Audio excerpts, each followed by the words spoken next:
Actually, yeah. All right, so being 6 p.m. on Monday, January 13th, I will call to order the regular meeting of the Winooski City Council. Please join me in the Pledge of Allegiance, led by Deputy Mayor Hal Colston. I pledge allegiance to the flag of the United States of America and to the republic for which it stands, one nation, under God, indivisible, with liberty and justice for all. Thank you. First item is agenda review. Any concerns about the order of the agenda? All right, we will move on to public comment. I don't think we have any public comment today.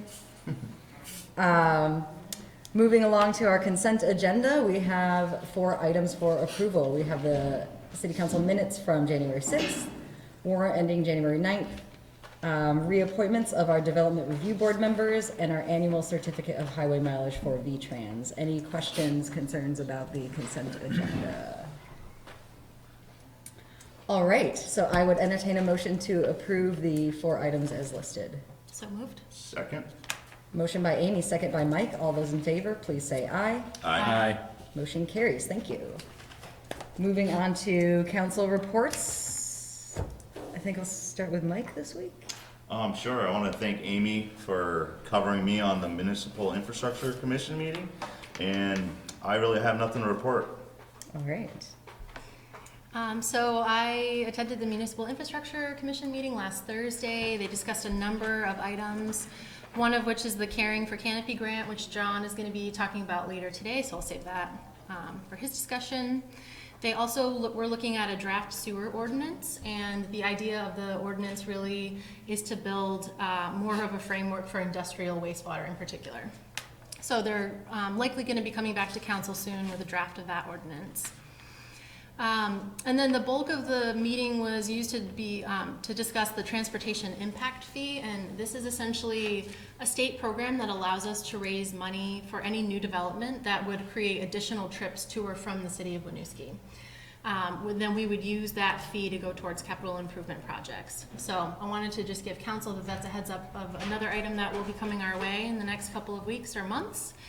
And there is a values perspective on that, because we may be asked to structure it.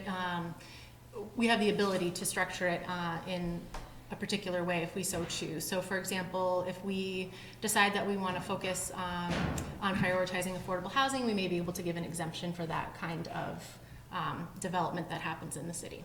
So just wanted to give you a heads up about that. And then lastly, the commission is going to be changing their meeting schedule. They were meeting the 2nd Thursday of the month, and they will now be meeting the 4th Thursday of the month. Thank you. I attended the regular planning commission meeting on Thursday. We had a very robust discussion about parking, the current requirements, waiver processes, how that impacts housing affordability, transportation, that sort of thing. I think it's a discussion that will take a couple of meetings to get through before anything comes to us.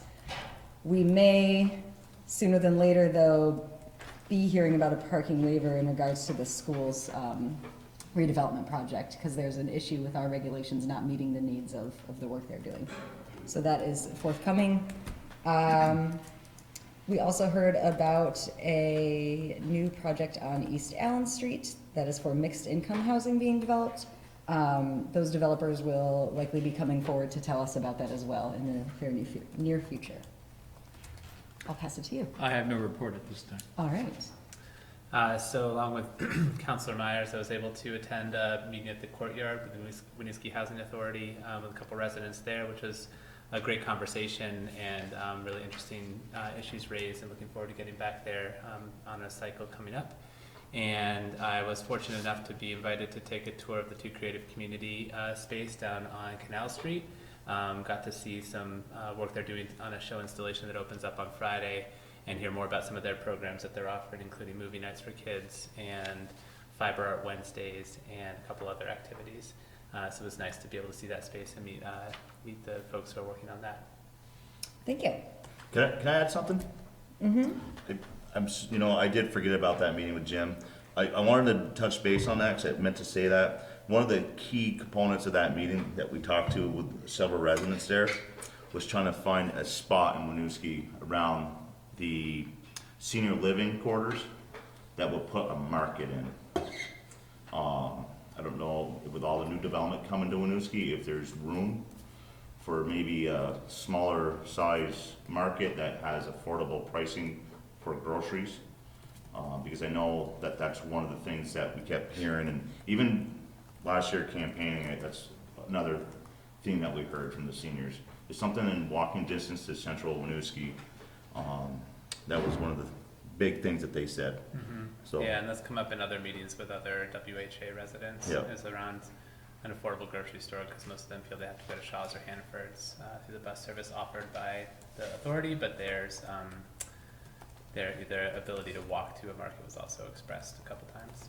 yep, thank you. City updates. Yes, thank you.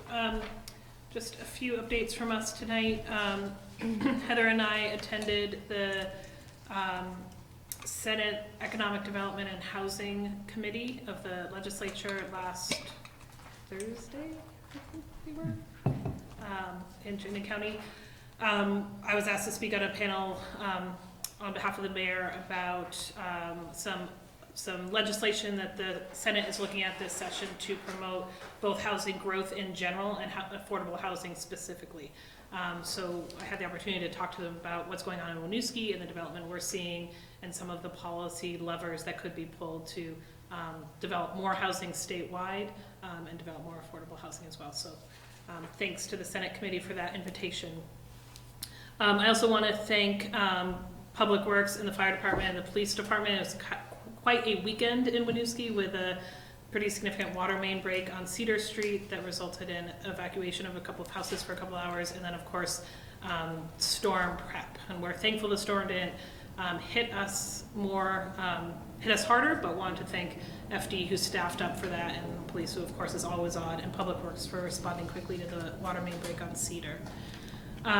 This morning, Ray and myself, along with the director of English language learning from the school and two of the cultural liaisons, went down to Montpelier to present to the Working Communities Challenge Grant Committee.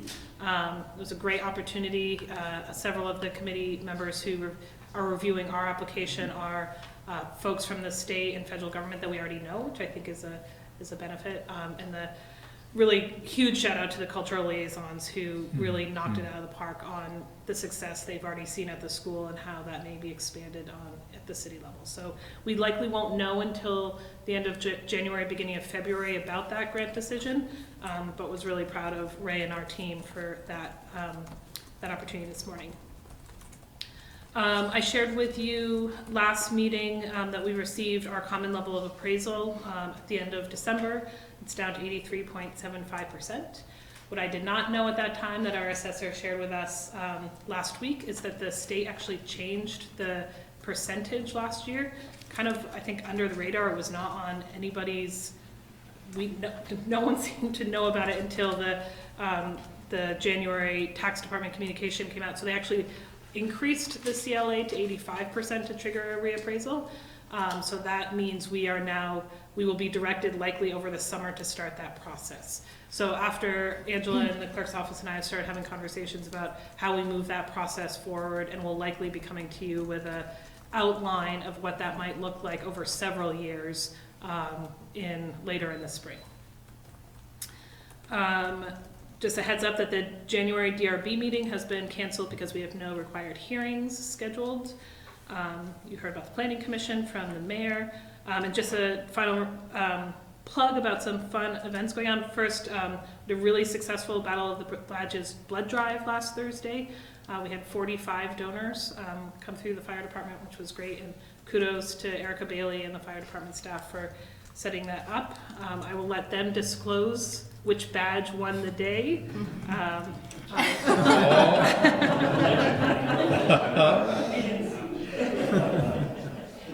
But regardless, 45 donors is great. Just a reminder that we are in our first month programming with a series of events focusing on the Roaring 20s, so if folks are interested in community services along those lines, please visit the website or our Facebook page. The Martin Luther King Day of Service is next Monday, January 20th. You can go to the website or email volunteer@winooskivt.gov if you're interested in that. And then, of course, registration for our February Thrive Vacation Camp is open. Thank you. Thank you. We will move then to our regular items. So our first item A is an approval of Deputy Health Officer recommendation for Liam Keating. Chief Audie will be joining us.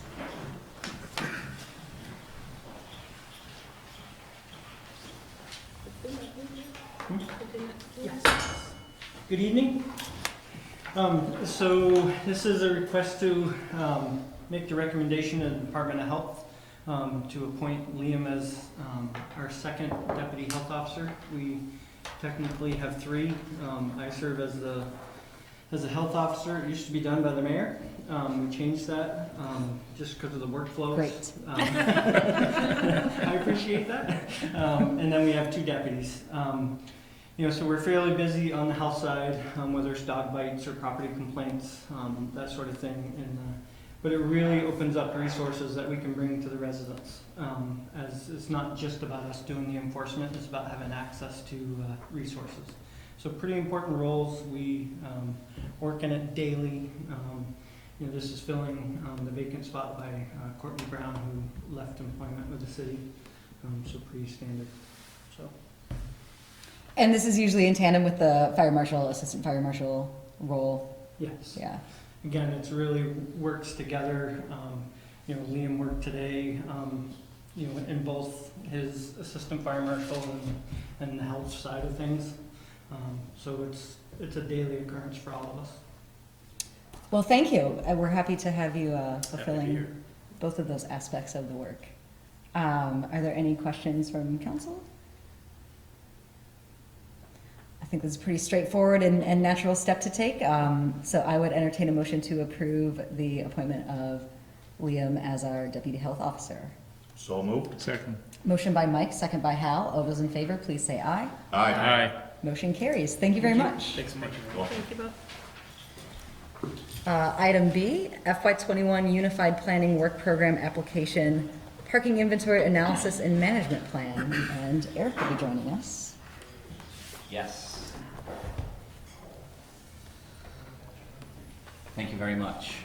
I'm here tonight to request approval of the application for the Unified Planning Work Program to submit on behalf of the city for a parking inventory analysis and management plan, and also to have the mayor sign a letter of support for the application going forward to show that we're willing to commit the resources needed as part of the grant application. If you recall, at our last meeting last week, presented this project as the initial as an initial program for you.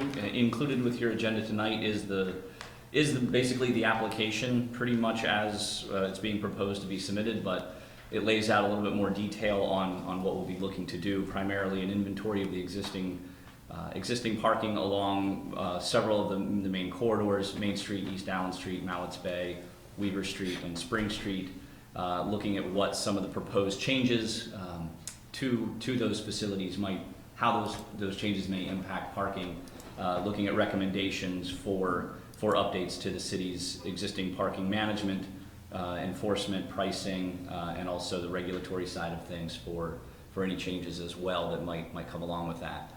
Also looking at a component potentially of a fee in lieu of a multimodal option in lieu of parking in certain areas. That was one of the items that was listed in the transportation master plan for Mallett's Bay Avenue, so maybe explore that a little further. And also recommendations for shared use parking, either with the city's existing public resources or private lots as may be appropriate. Ultimately, the final scope will be refined if the project is selected and consultant is brought on board, but that's generally the kind of the framework we're looking for going forward. And so Eric also kind of described this at the Planning Commission meeting. Planning Commission members were all on board and supportive as well. As I recall, at the last meeting, we generally were, but we'll see if there's any new questions. I'm just wondering if you could speak a little to how, if and how these results will be translatable to the rest of the city. So I think including Weaver and Spring maybe leads to that a little bit, but I'm just curious if you could elaborate on how this might inform parking minimums in residential areas or not. Yeah, I think a big piece of it is going to be getting the data, for one. I don't think we have a good handle on what our existing inventory of parking is on the main corridors in particular. In some cases, we have spaces that are very well delineated. In other cases, it's just a stretch of space that cars may or may not be parking efficiently. So getting an idea of what the inventory is and what the demands actually are, I think will help us. The results from this study and the recommendations for changes, I think, should be transferable, because basically a corridor is a corridor regardless of the land uses along it. So it should help us inform what we can do for parking throughout the city. If we're overparked, if we're underparked, if there are shared resources in close proximity to specific land uses that may allow for reductions in parking, things of that nature, I think should be able to be transferred throughout the city. Thank you. I had a question. The schedule, the time schedule that I'm looking at here, Yep. this study, how accurate will it be during the winter months on these areas? Yeah, so this is I'll say the schedule that's included in here is kind of just a general idea Kind of general. of, yeah, once we get a consultant on board, that'll get refined more directly, and they'll have some input on when they'll actually be able to do some of the inventories, if it makes sense to do it sooner rather than later to get that done before the winter months. And we'll really rely on them to provide some detail on the timing. Because I think it'd be important to get an overall winter months and fall and summer months, because I think put all that data together, you'll be able to refine a better picture, I think. Right. My opinion. Yeah, we can definitely take that forward with them. You know, and they probably already know that. I was reading that, I'm like, January, February, March or December is probably not gonna be the same as it is in September, October. Mm-hmm. Any other questions? Anything from the public? So based on that, I would then entertain a motion to approve the FY21 Unified Planning Work Program application for the Parking Inventory Analysis and Management Plan. So moved. Second? Motion by Jim, second by Mike. All those in favor, please say aye. Aye. Motion carries. Thank you. Thank you very much. Item C would be the FY21 Unified Planning Work Program application for the phosphorus plant update, and John Rusher will be joining. Again, we heard about this at our last meeting. Yep, so this is just a follow-up from the last meeting. The only difference on the application that has changed is the price tag went up, unfortunately. So the previous application we had was just kind of a placeholder, so you could see the language. Since then, we've received an actual proposal from the consultant that's doing our phase 1 work on the PCP plan, phosphorus control plan. So the total expected cost for the next phase is $42,000 total. So the UPWP is a 20% match, so we'd be responsible for the roughly $8,360.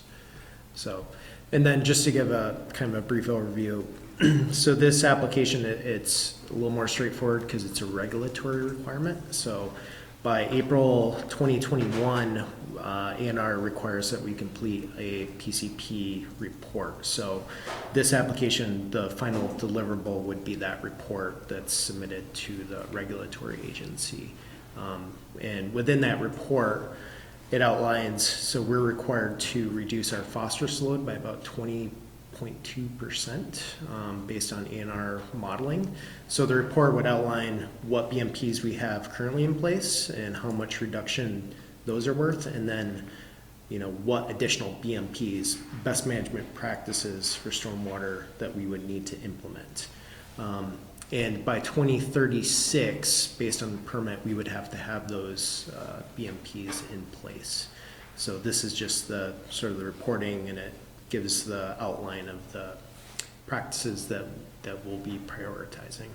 So is this this reporting is a one-time task to figure out what our plan needs to be to meet that future deadline? Yeah, correct. So we have to do, so it'd be the report, and then there's annual certifications, but the report is a one-time item. And what was the cost increase? So originally we just had the report writing piece in there and that was like 10 grand, which is still in the proposal is 10 grand. But we have to do some additional modeling analysis from phase 1, so that's the cost increase. And you already have funds available for covering that? Yep, so it'd be out of our operations sewer fund account. Okay. Other questions or concerns? Took my question. Did you say you did? No, you took my question. Oh, I was wondering where the money was coming from, that's all. Jim, I think you had something? So how much does this incorporate anticipated changes along Main Street and some of our decisions about infrastructure at the school and along Main Street in terms of green infrastructure? Is that factored into the modeling, or will we maybe need to do another round of analysis after that's built in the certification process? Just curious how that plays. Yeah, so our phase 1, we actually had this discussion today, so it's timely. So our phase 1 work will incorporate some of that Main Street stormwater improvements. So, for example, the gravel wetland that we showed previously that meets our permit, that actually wouldn't count towards this because it's just meeting a permit requirement. But if we do additional work, kind of what we discussed the last meeting, that counts. So right now we're looking to see, what cost-effective BMPs could we do along Main Street that would apply towards this permit. So that will go towards it. Great, thank you. Yep. Any other questions? All right, so I would entertain a motion to approve the FY21 Unified Planning Work Program application for the phosphorus plan update. So moved. Second. Motion by Hal, second by Mike. All those in favor, please say aye. Aye. Motion carries. Thank you. Thanks.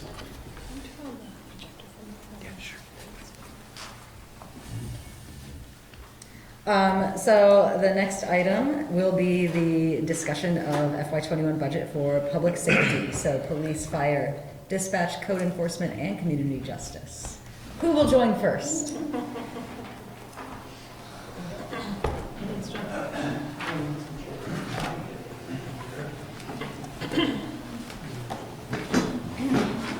You want us to just stay off to the side while you guys? However you want to get through a couple slides and then Angela, you coming up?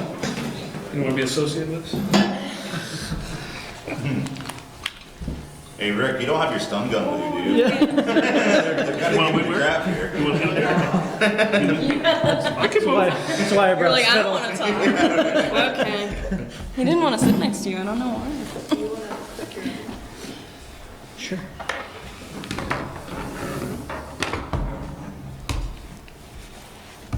Good evening again. So just for space, obviously, Rick and his team will join us at the table after, so pretty excited to be presenting yet another budget here. Things are starting to stable out for us as far as the changes, a lot of the changes that we've made, and so it's a pretty exciting time. So I jump in here.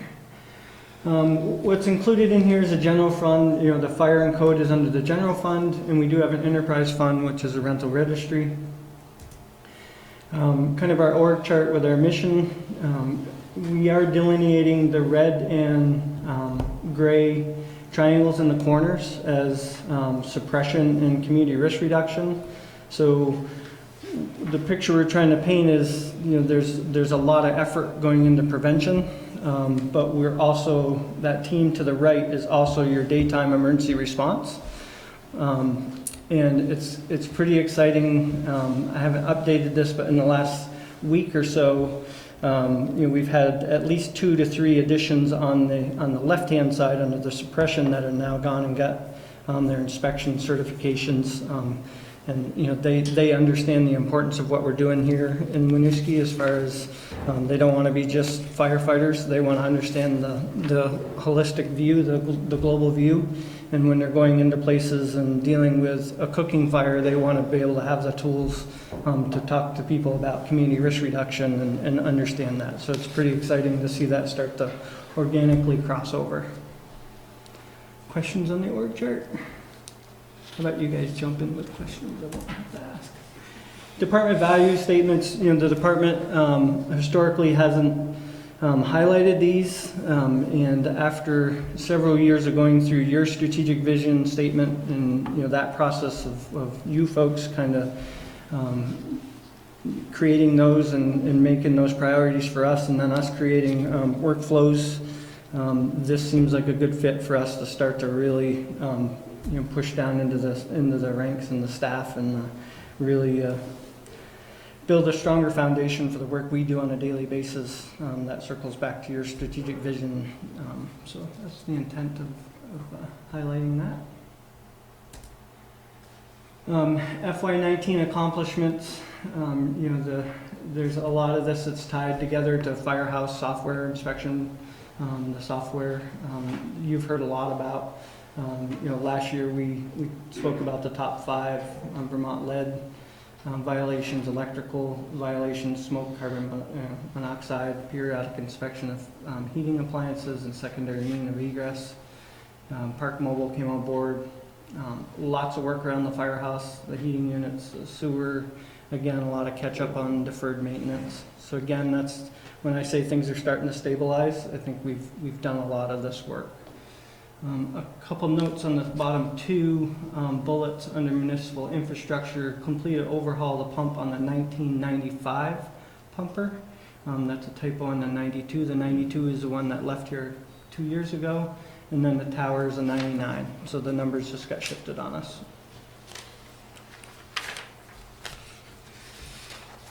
Accomplishments, again, through 19, just finishing up on the housing, community risk reduction, again, through Firehouse, we started to have a vision about community risk reduction, and that's just seems like it's an everyday part of our life now, and a lot of the data collection that you'll see later on circles back to these efforts, and it's paying dividends, in my opinion, with the workflow and our vision and our budgeting and that sort of thing. Safety, safe, health, connected people, again, professionalizing FD operations, aligning those with city policies and procedures and all that.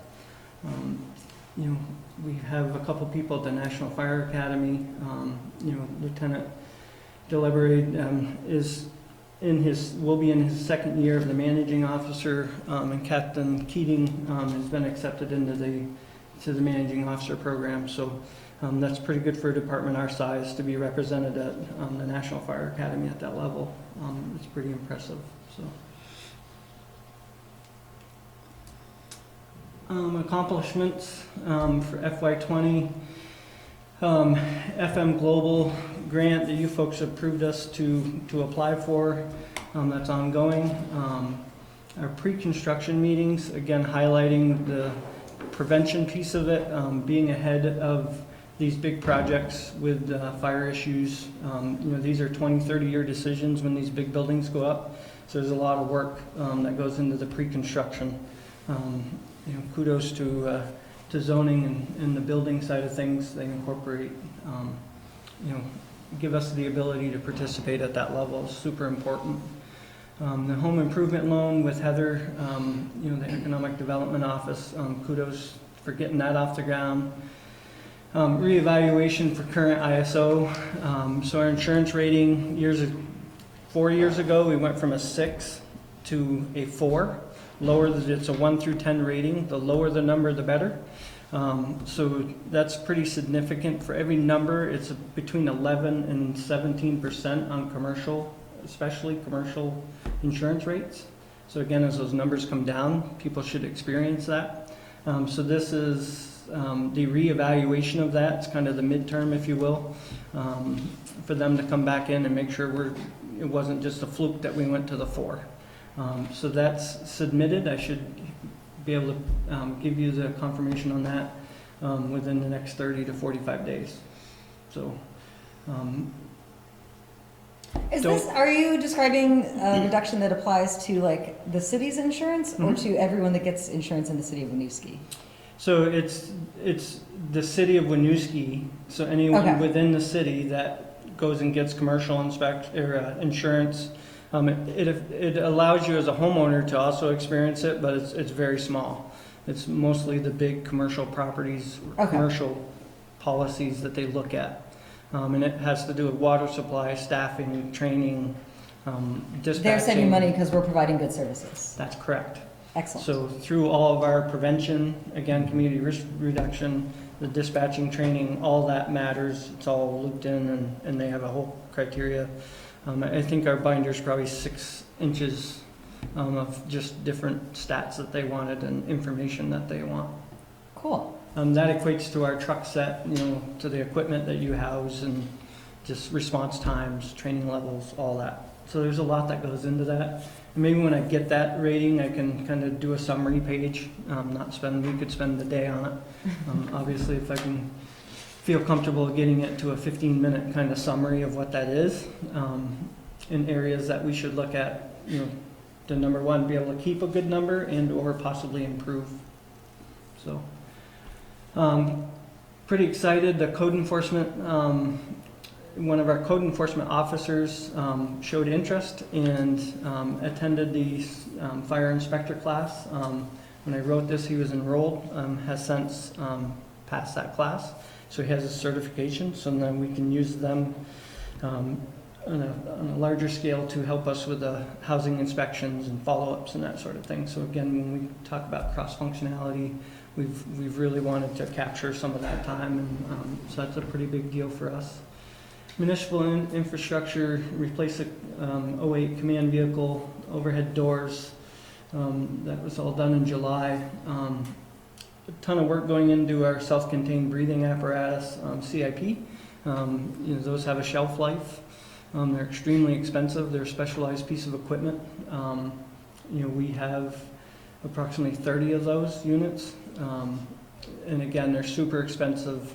And we're to the point where I can't just buy 2 or 3 units anymore and keep rolling. When I buy a new unit now, it doesn't integrate with any of our existing units. So it's time to get it in the CIP, and it will be a completely new slate of units, if you will, when we get ready to do it. So I'm trying to do it while we still have some shelf life left on the current units, and again allow everyone to be able to plan for that. So, began reporting to the Act 48 statewide landlord registry efforts being headed by the Vermont Department of Health. Again, it's taking all of our housing data that we have on the code enforcement side, health orders, violations, and doing a summary to them. And again, they're trying to push a statewide kind of, we don't know the clear picture of where it lands yet, but some sort of landlord registry statewide.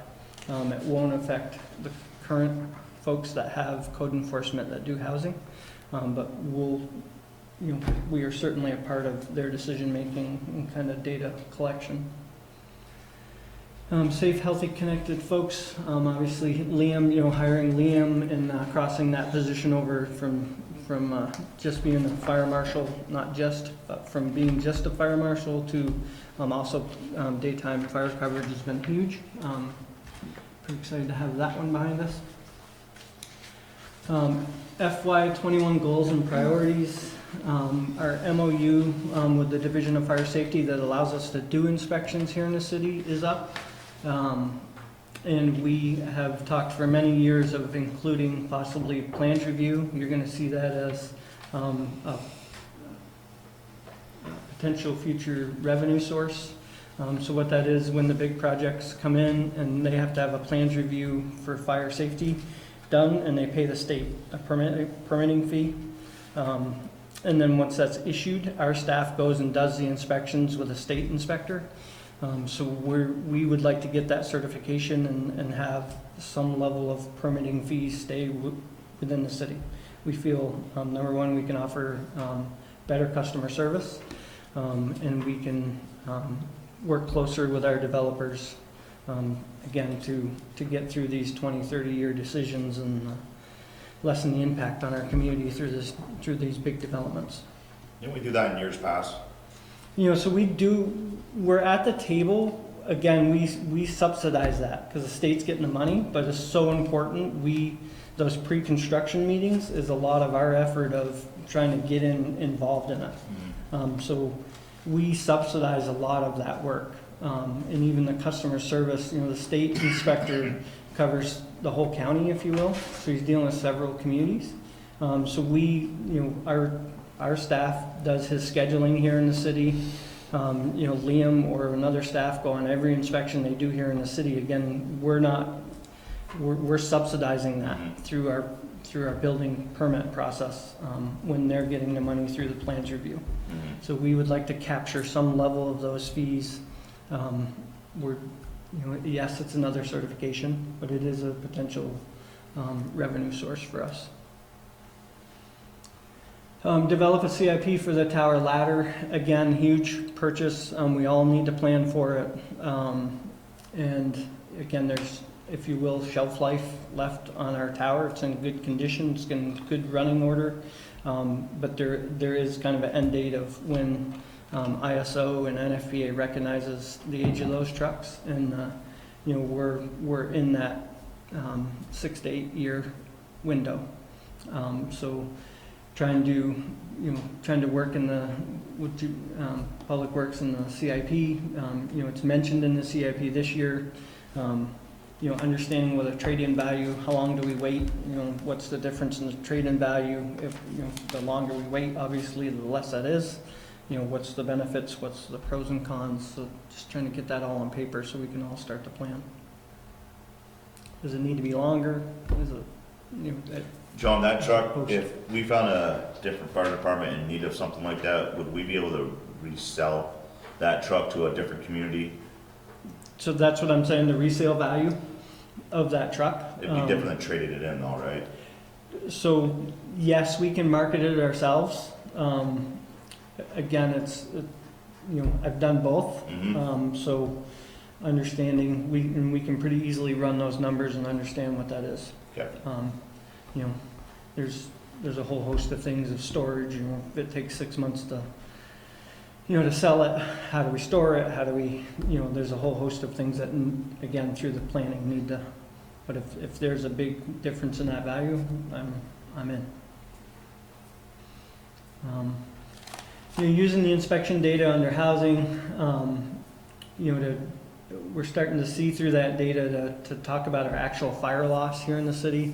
You know, again, these data points are part of our planning, and you know, it starts to explain some of our impact. You know, our fire loss is fairly low for this densely populated community.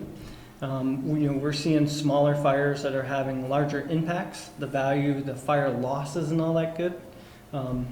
You know, a couch fire is a much larger event just by virtue of the materials, you know, how people live, the whole host of things go into that. So our fire loss is fairly low, but it's interesting to see that some of these kind of smaller calls are high impact. You know, smoking this year was a huge thing.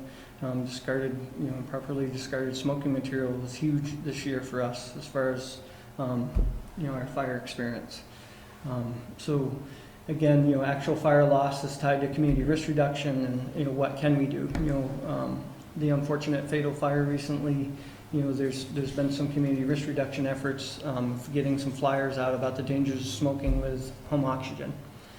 You know, that all went to the property managers today. You know, and encouraging them to post that within their properties, and you know, it's things like that will pay huge dividends and keep our fire loss, and more importantly, you know, we can replace any building, right? But keep the residents safe. Safe, healthy, connected people. You know, again, support this sustainability of the current fire delivery model.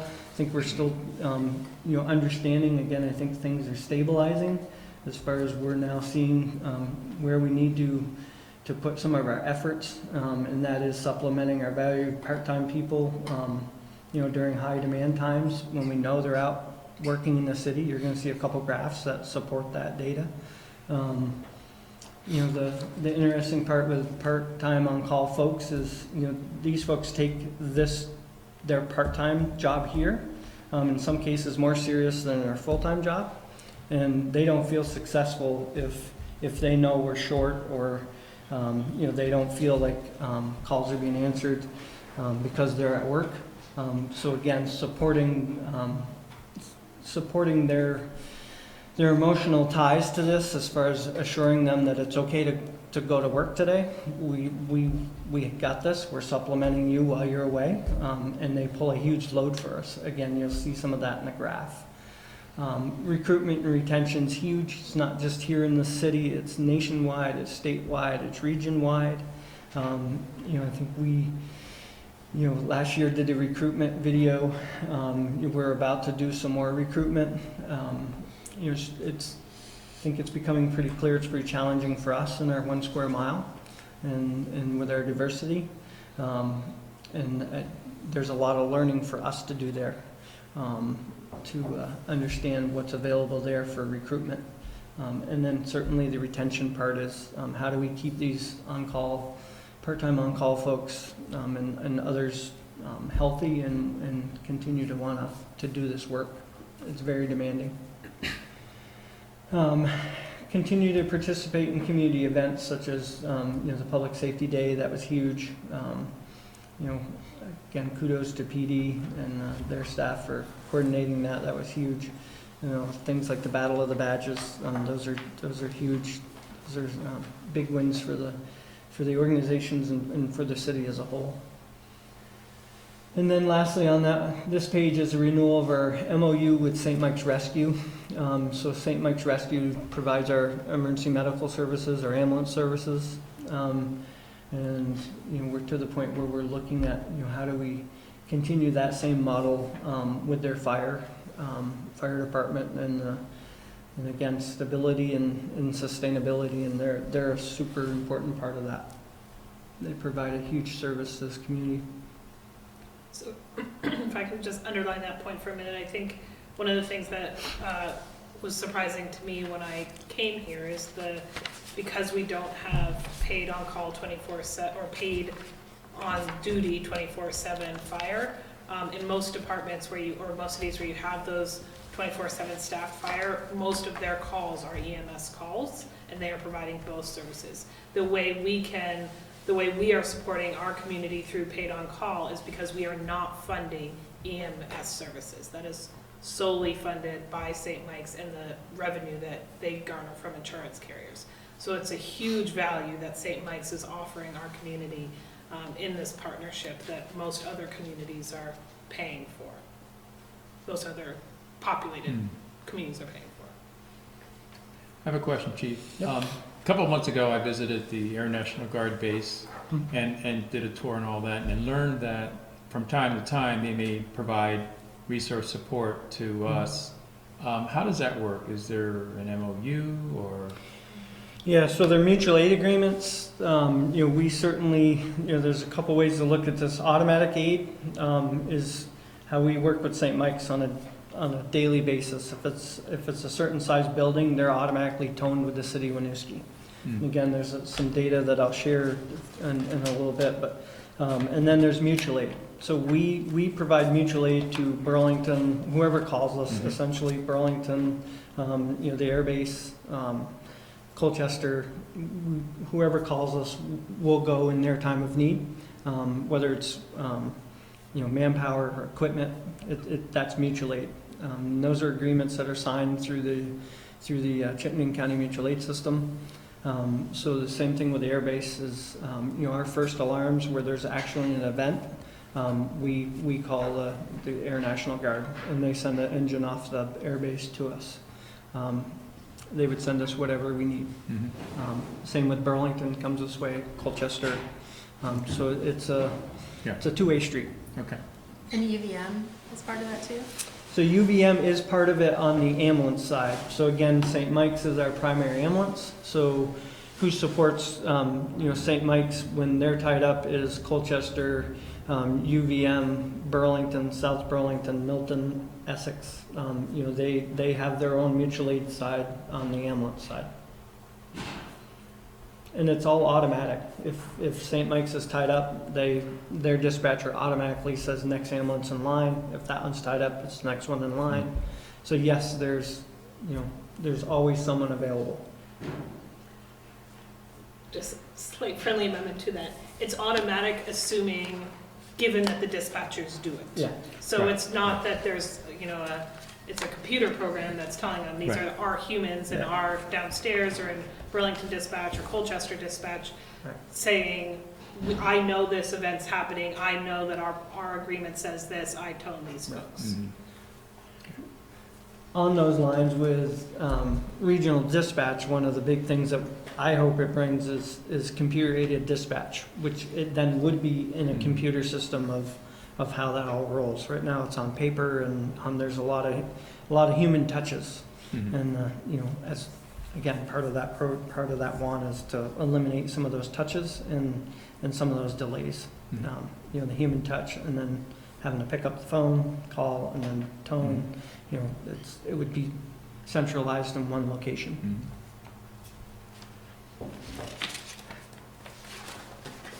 Chief, did you want to add anything? Did you want to go line by line? Yeah, let's do that. So what's included in this proposal on the fire code side, the total budget, and again, I think you'll see in some graphs of, for us, this round is clearly trying to get some more staff. And the per diem, so we really have full-time staff. We have on-call part-time staff that respond to all the calls from home, if you will, after hours.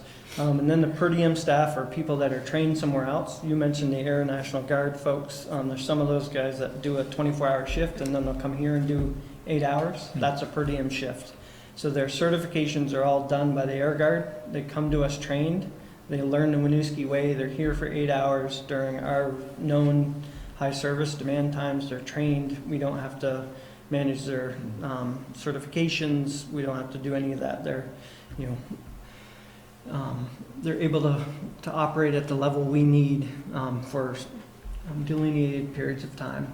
And we currently do that Saturdays and Sundays during the day, again, to supplement our on-call folks.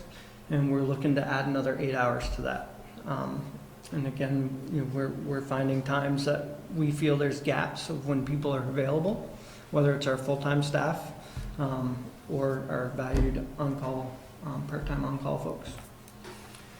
And then adding the funding for community risk reduction intern from St. Mike's. We're very fortunate again to have St. Mike's, but we've piloted a program for the last couple of years where the students get done school and they typically go home.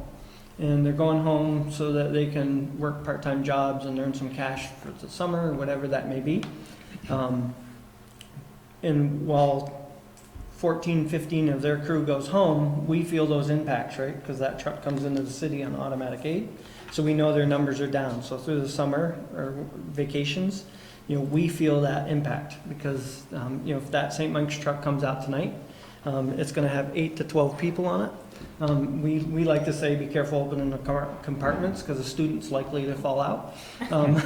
We're fortunate to have that. This community's very, very fortunate to have that level of service. So 2 years ago, we started hiring one of those students through the summer. It's 12 weeks. We call it an internship. We're trying to formalize that as an internship so they can get some credit. So we pay them minimum wage. They're here for 12 weeks, 8 hours a day. And the college houses them for the summer and feeds them. So they're here for 8 hours a day, earn some extra cash. They go back to St. Mike's. They're sleeping at the firehouse. They're fed there. And if the tones go, they're on that truck coming right back in the city. So we're helping the system as a whole. That's huge value for us.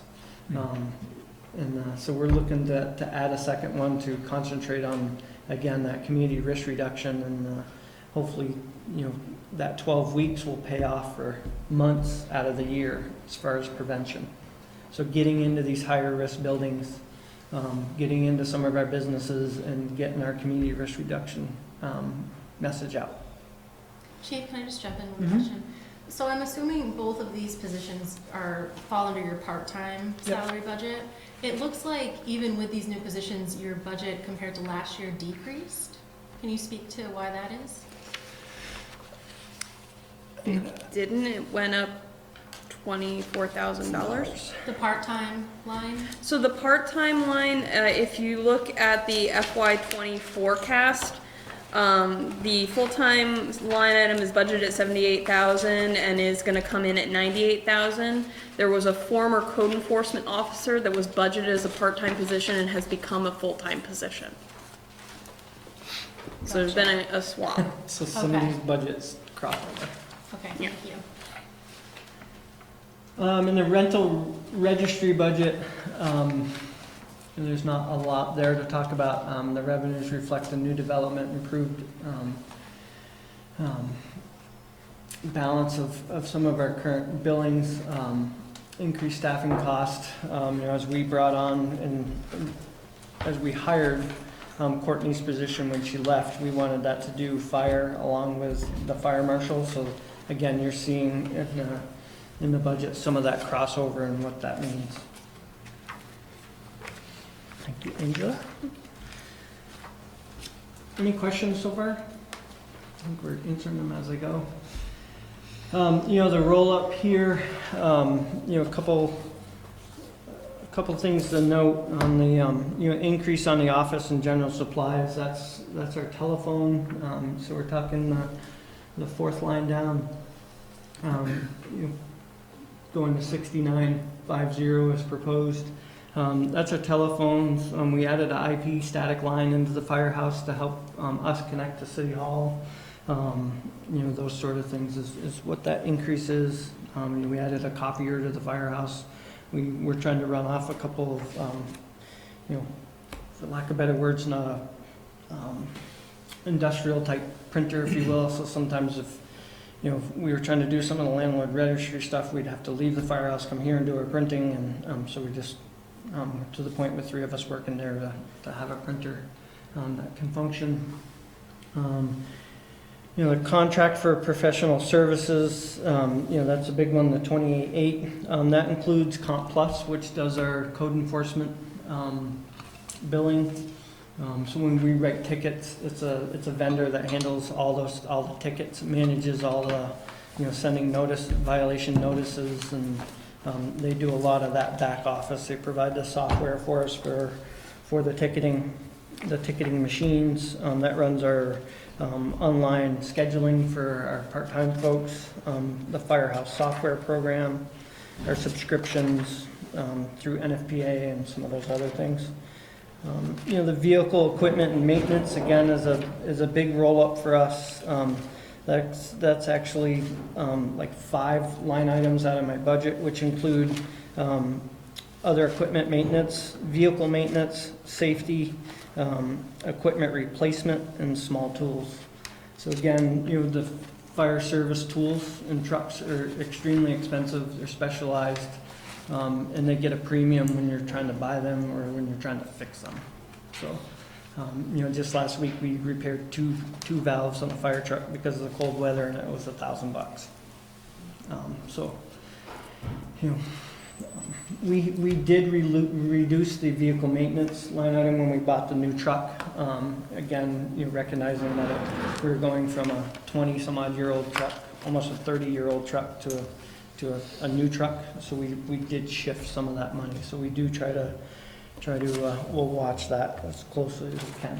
Chief, can I jump in there? Mm-hmm. Does the truck's maintenance, does the city do that, or does it outsource? Because of their size, depending on what vehicle it is, but the larger trucks we outsource, either through Charlie Boys or Lucky's.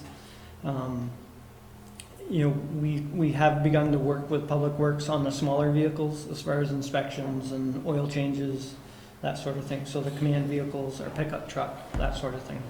Trying to keep that in-house. Yep, thank you. Questions on this? Rental registry. Again, lots of changes, as we've changed the staffing models. There's a couple things to understand in this budget, that there's, the assistant fire marshal positions, captain position now gets a percentage of their pay out of the rental registry and out of the fire budget. And we've done our best to say what percentage of time they spend in either or. Obviously, the large part of their day is here in the rental registry, but we also need to account for the times that they're out on the fire truck, to be fair to each budget. So the big changes in the in the salaries is mainly due to that changeover. Due to that and the increase in the assistant fire marshal position that has been filled by Liam Keating, going from a 32-hour-a-week position to a 40-hour-a-week position.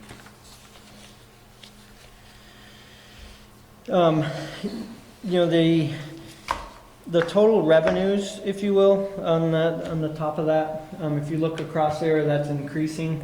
There's some assumptions made here that, not some assumptions, but some targets here that we will be in front of you soon with two fairly significant pieces to that. And that's, one is commercial inspections and how that's built. We've spoken before about that, of how do we do that and also have some backup for those that we're billing, and sustainability for our program.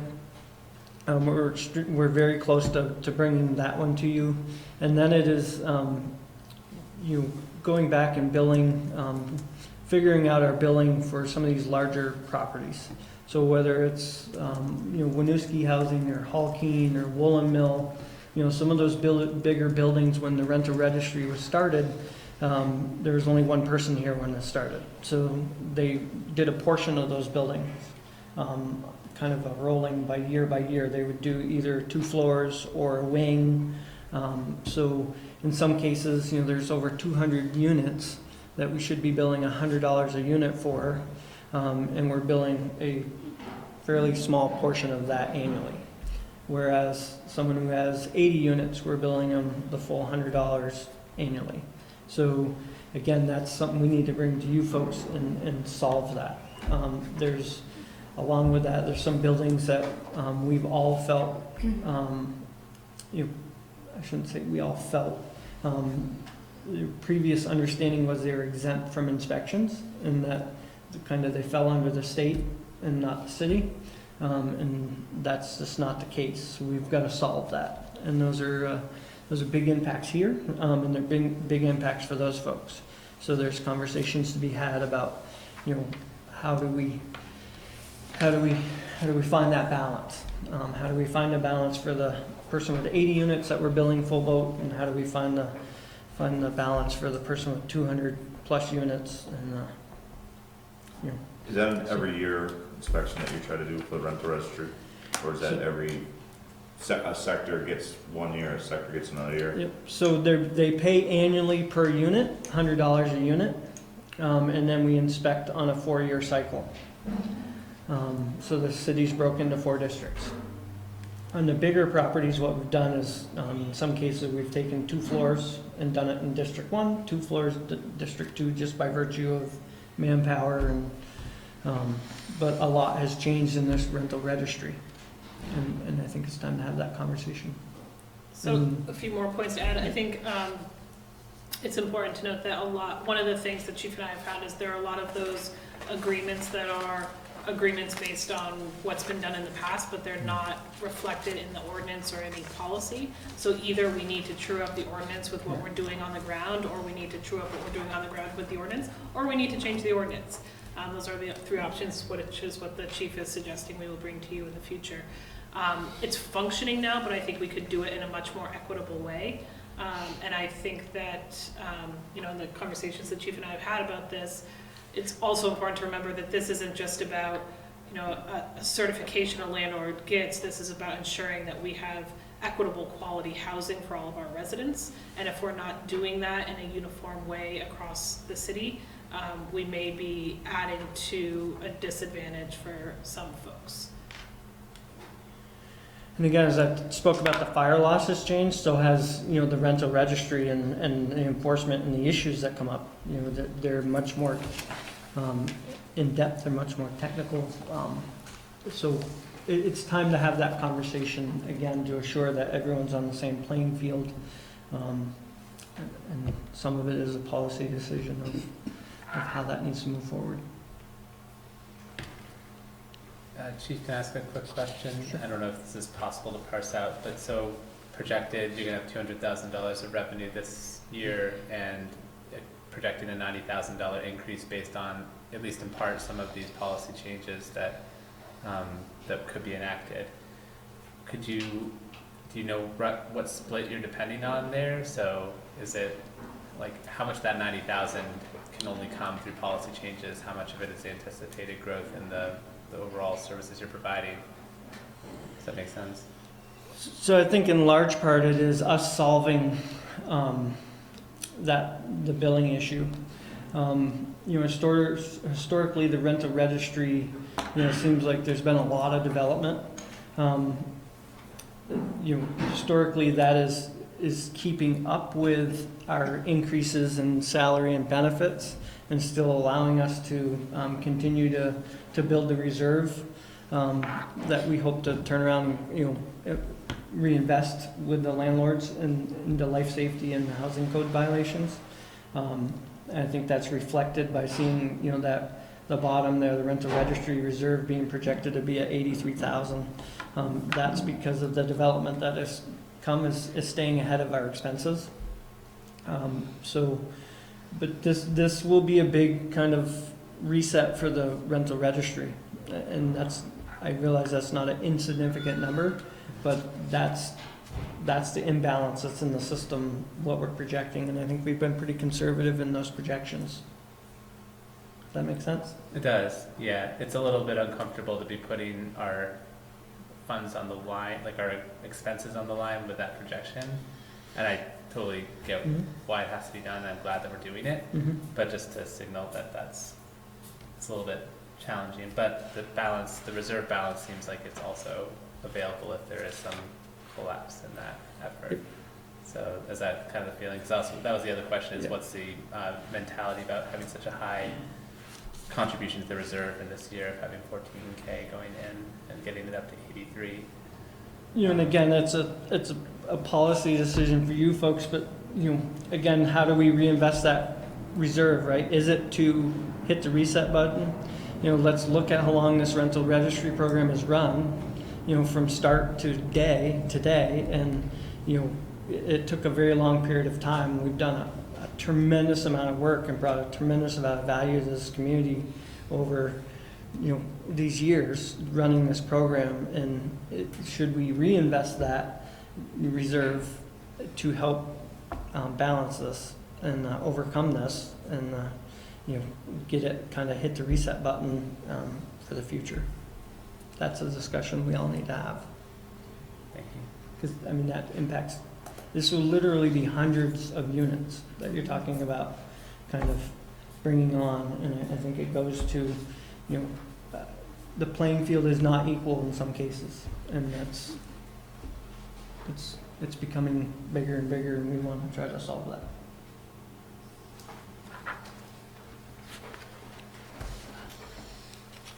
Any other questions?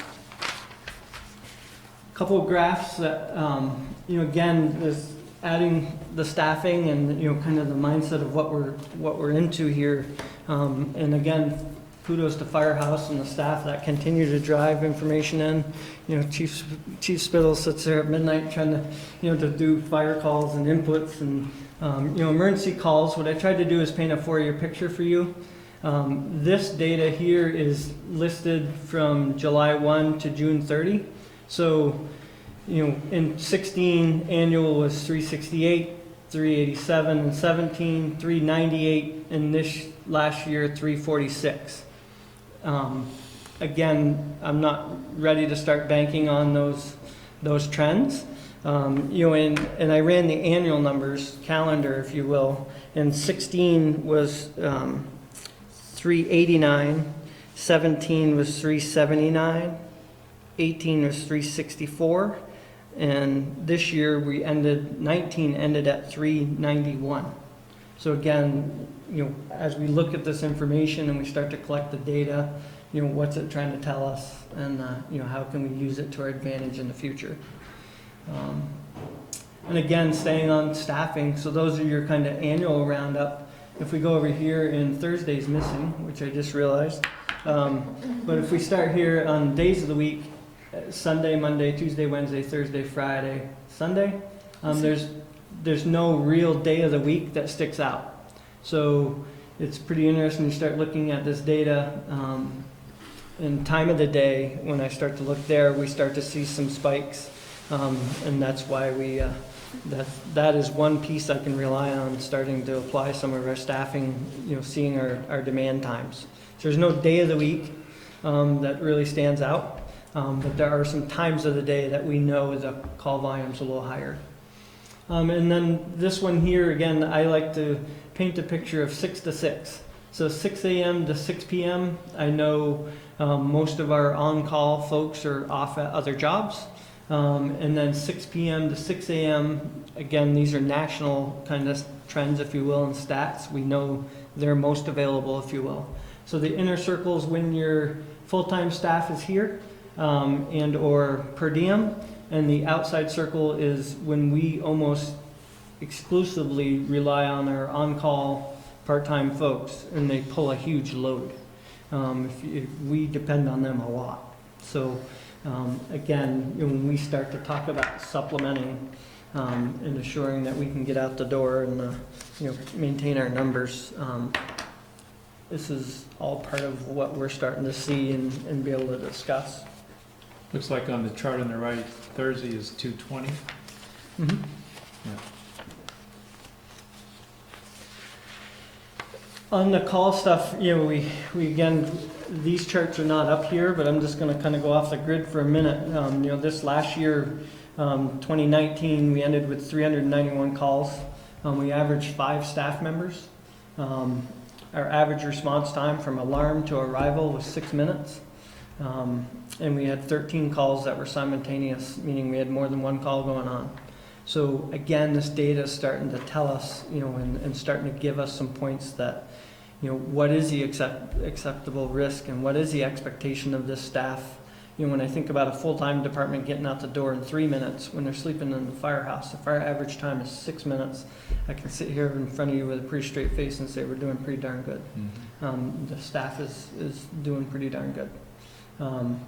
And the average number of 5, how that relates to ISO and the 2 in, 2 out rule. Do we always get that number? No. But again, these are averages that are starting to tell us, and as chief, it's pretty reassuring to start to have this data and be able to have some educated conversations for sure. On the St. Mike's piece, again, how much do we rely on mutual aid, whether it's Air Guard or automatic aid through St. Mike's? And 391 calls, 119 times we had other pieces of apparatus in the city, so that's about 30% of the time. Our leadership table on FD, this last week we spoke about how can we get that number lower. But I have to remind myself, and I reminded that staff, and I would remind you that 2 years ago, every single call that happened here in Winooski, we called automatic aid. 100% of the time, 2 years ago, we were requesting automatic aid. And we've been able to, through all the efforts, including kudos to the staff and Chief Spittle's leadership, to get comfortable, and we're down to 30% of the time. So, that's huge for me to look at and say we've come a long ways, and with the development here in the city, that's no small feat. You're not just trying to this city changes every year for us, so I feel pretty good about that number. Yes, I would like to see it less, but again, we're working with the available resources granted to us.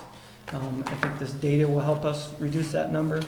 And maybe we don't reduce the number. Maybe we just need to be accountable to that number. And there's a difference between automatic aid, where someone's coming into the city every call, versus mutual aid when there's something out of our scope. So there's a big difference, and I want to be mindful of that. I certainly would want to be mindful if we were going to automatic aid 100% of someone else's time. That's a lot to ask of anybody. So all good stuff. Two more. Why community risk reduction and inspections? Again, I feel super fortunate to be able to be in the seat and have the support for community risk reduction and just the inspection program here overall. 3-year top 8 responses, detector alarm activation, obviously, that growth, if you will, the gray. That's our development, right? I mean, our adding 100 units at a time, plus annually, PD would see the same trends on different calls. Right, you're talking for fire us. alarms, not smoke detector, residential smoke detector. It's inclusive, not exclusive, so it's Okay, fire alarm so- activations. The cooking, again, some of this is our reporting. I want to be really clear through Firehouse. You'll see some of these big changes, and that's because of our reporting. And a couple I'll cover. The MVA, which are motor vehicle accidents. As our leadership team looked at this, was brought to our attention, as a safety corridor on the interstate impacted our motor vehicle crash responses. And I think all of us at that table said yes. Remember the days of going up there a lot, and that's reduced, and I'm thankful for that. So I don't have I can't connect it perfectly, but it would make sense. You're talking about the stretch between here and Mhm. Burlington where it's 55? And how they've enforced it. Yep. And I think those, their efforts, their community risk reduction efforts are having a positive impact on us, as ours do on others. So. Yeah, you guys respond to that all, Mhm. accidents on this area, yeah, Mhm. okay. The cover is one that I would say through our reporting has changed. Every time we went to Colchester, we used to report it as a cover, meaning we were going there to cover them, and now it's an actual response to us. If we're going there for a structure fire, it's a structure fire. So that one's really we haven't reduced our cover amount on the actual number of times that we're turning the wheels to go do that. It's our reporting. Building fires, again, some of this is experienced by our mutual aid, but the bulk of this is here in the city. We had 18 structure fires this last year, so actual, not cooking fires, but building fires, some larger than others. And again, a large percentage of those were due to, smoking materials. So again, that's a connection to community risk reduction. How do we apply some effort to that and see if we can get that number down? Maybe we can't, but it's worth the try for sure. The medicals, fairly, the other ones are pretty insignificant, but these are trends that we want to watch. The FY20 inspection data, 3,128 violations, and I just, life safety, Vermont rental codes, and city ordinance, kind of a snapshot in that pie of when we go and inspect, what are we finding for violations, and why is this inspection program so important? Why should we be inspecting buildings we're not? Right there tells you we are seeing, we are still citing a ton of life safety violations even after, I'm told from others around the state that our program is like gold. And if that's true, then, these numbers are pretty significant. Questions on that? Last one for me coming up, if it goes. Emerging issues, again, recruitment. I touched on that. I think we're answering some of those questions. Retention. How do we engage people? How do we keep them interested in doing this part-time? The aging apparatus, I think we're trying to, and equipment, I think, we touched on that with the, capital improvement plans for the SCBA, the tower. We're fortunate to have time to create those plans and do some planning. Upcoming state code adoption. So we follow the state and they adopt NFPA. It typically has some pretty large implications for us. And for us, I say our landlords. A few years ago they did egress windows. So there was a ton of windows put into the city, hardwired smoke detectors. So as they adopt code, it has some pretty large significant impacts that we then have to go out and start to educate the landlords or, go through a process of writing violations and doing follow-ups. Revenue sources, again, plans review, the billing, the commercial inspection program. What are those revenue sources? How can we stabilize that? Do some projections. And then the regional dispatch, which will be huge as that continues. Got anything to add? No, I think they've heard Questions? Well, thank you for sharing this. We get quarterly updates on sort of our strategic vision areas. We don't have as much of a regular touch point for these public safety approaches, so it's good to hear the details of the work that you're out there doing, and seeing some of these, some small decreases, and just a shift towards a proactive reduction approaches. It's great to hear more about that. I appreciate hearing that, and I really want to acknowledge the staff that you don't get to see often. The part-time on-call folks, Chief Spittle, day in, day out, nighttime, the storm, we don't have sleeping quarters, but there was, 5 people sleeping in the firehouse, Saturday night, midnight to 7, and then 7 to 2, just in case the ice came. So they continue to impress me on their commitment. So I appreciate hearing that. Were there any additional questions from council on this? I think we did a lot along the way. Well, thank you. Thank you. We will pivot now to our CPD. I'm actually going to call a 2-minute recess while we switch it up here. We will reconvene at 7:22.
Yeah.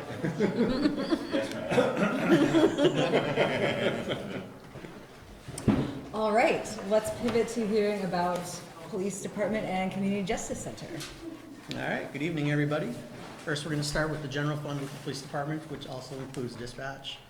And then we'll pivot to the enterprise fund, which also includes the community justice center.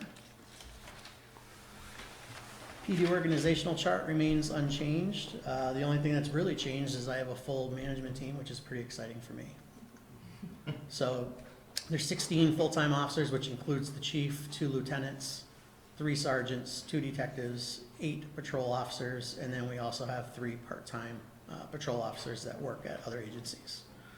We have the Community Justice Center Director, and underneath him we have the Restorative Justice Panel Manager. I have 4 full-time dispatchers. 1 is the dispatch supervisor. The other 3 are full-time dispatchers, and then we also have, we're actually down to 2 on-call dispatchers at this point. So it's a small team. They do a great job. Some of our FY19 accomplishments we wanted to highlight. We continue to partner with the CCPSA in exploring the regional dispatch project. SRO Zyder, the school resource officer, Jason Zyder, began teaching the DARE curriculum again at the Winooski School District last year. We continue to emphasize de-escalation in our daily routines. We participated in the My Decision driving simulator that we brought to the city, and a good majority of city staff also got to go in there and play with that with different weather conditions and such. It was a good learning experience. We certified 3 officers as ICAT, Integrating Communications Assessment and Tactics De-escalation instructors. We collaboratively developed a 3-year community policing strategic plan that we have rolled out. We developed the assessment center testing process and successfully filled both lieutenant positions from internally within the police department as promotions. We took part with the fire department and hosted the first annual Battle of the Badges blood drive. We continue to host the Public Safety Day and Block Street parties, barbecues, along with the Mindful Mentors and Dismiss House dinners monthly. I'll let Eli speak to the Community Justice Center accomplishments. Sure. Over the year, we've hosted 10 trainings, which varied in scope, from statewide postal training to sex offender training to just whatever we need our volunteers to know and have. We did 7 community forums, and we were a host to the Vermont Legal Aid, and they did a expungement clinic. We did more volunteer recruitment with regards to panels and COSA programs, which led to over 267 volunteer hours for panels and COSAs. We, along with the city, were awarded the Jack Hickey Award from the Vermont Dismiss House. Continue to strengthen partnerships with all the local colleges in the area, which increased interns into our center. And we held a panel discussion meeting with and for the COSA film Coming Home at the Wishbone Collective, which is right next to Papa Frank's. Could you just say a little bit more about the expungement clinic? Sure. That was put on by the Vermont Legal Aid, and it was geared towards primarily young adults who have committed some minor infractions, and that was impeding them from moving forward in life with regards to job employment and college college movement. Thank you. Yeah, it had a pretty good turnout. So over the course of the year, we had done 40 panels, which are every Tuesdays. We had direct referrals coming from law enforcement. We had only 2 RIC cases coming from court. I facilitated 7 community mediation cases. I did about 8 of those. Our volunteer panel hours were 31 and a half, and we outreached and identified 30 victims of various crimes. With regards to reentry, I did 34 individuals coming through our center, 4 COSAs, which are high-risk high-need offenders, and then which generated 236 hours of volunteer time through the COSA program. And again, we did 10 trainings and 7 community forums. Can I pause for a minute? Do you all know COSA's community circles of support? Do you wanna, can you give a 2-minute overview? Sure. So it's COSA stands for Circles of Support and Accountability. We work with high-risk, high-need ex-offenders coming out of facility back into Winooski. Sometimes they live in Burlington, but we try to have them housed in Winooski when possible, when safe. And it's really a big mentoring program with trained volunteers that we train and that the Department of Corrections trains. And it's pro-social modeling and helping them deal with their various trials and tribulations, that they might have, within their lives, which will hopefully lead them to make better choices, not commit, any new crimes or not violate, existing conditions. And they're still under the supervision of Yes, that's correct. Yep, they are under the supervision of, DOC. I communicate with their probation officers weekly, and their supervisors when needed.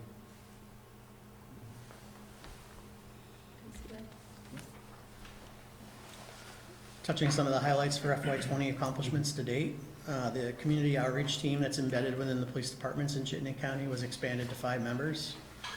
After certifying 3 instructors, we've trained all officers in the ICAT de-escalation for best outcomes. We implemented the community policing strategic plan. We recently promoted 2 sergeants, and they're attending several leadership trainings to prepare them for future success. And we recently just had the 2nd Battle of the Badges blood drive.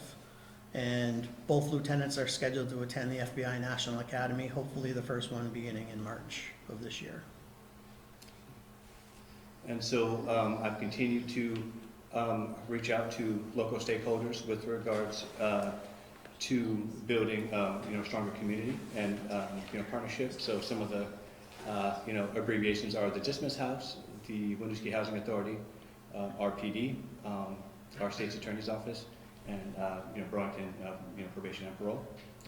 We continue to staff and host and attend the Dismiss dinners with the PD.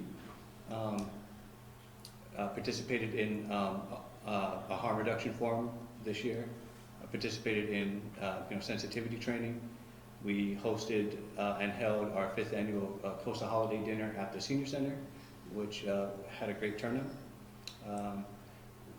Margaret, working at the school, participated and initiated 2 Act 241 meetings.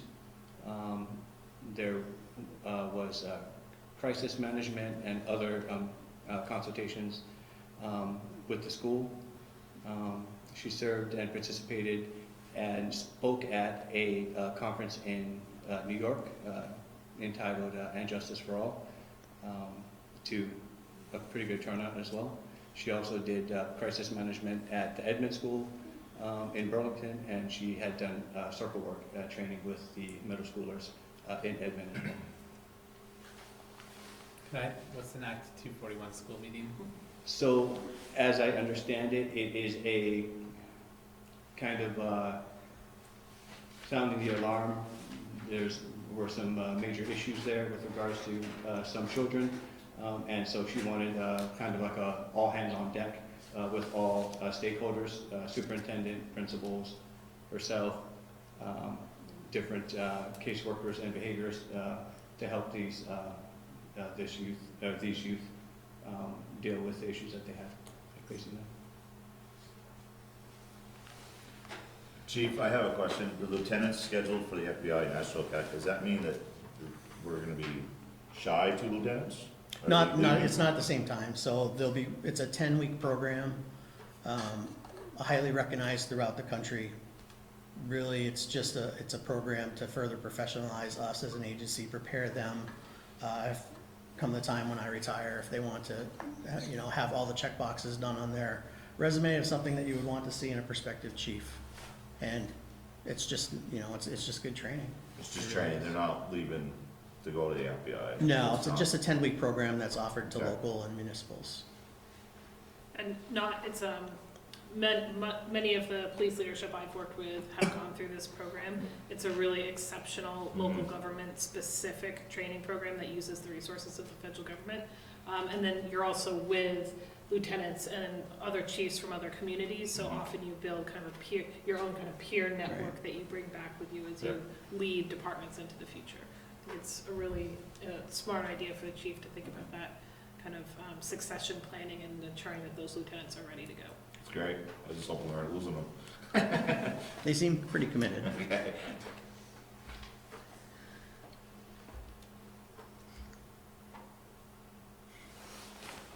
Just a little snapshot of kind of how we spend our time downstairs. These numbers would fluctuate a little bit. December to December looks a little different than if we were to put up a fiscal year of July to July, because July tends to be our busiest month.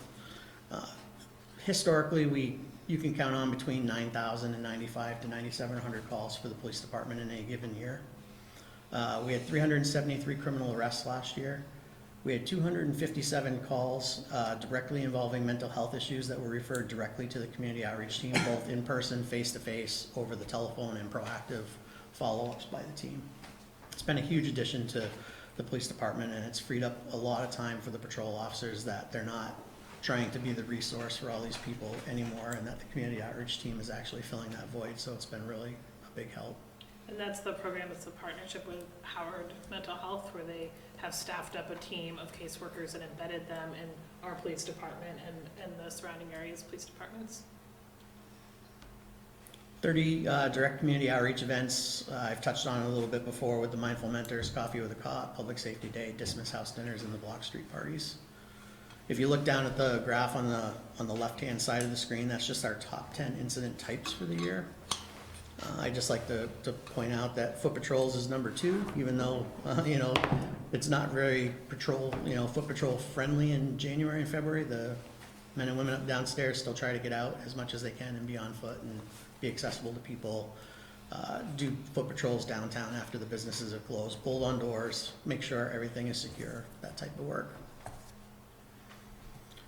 The graph on the right, really no substantive information in there. It's just, it supports kind of what Chief Audi mentioned before. There is no busy times in public safety. If you look, the pie is almost identical, 24 hours a day, 7 days a week. So just, that's why we are here, 24 hours a day, 7 days a week.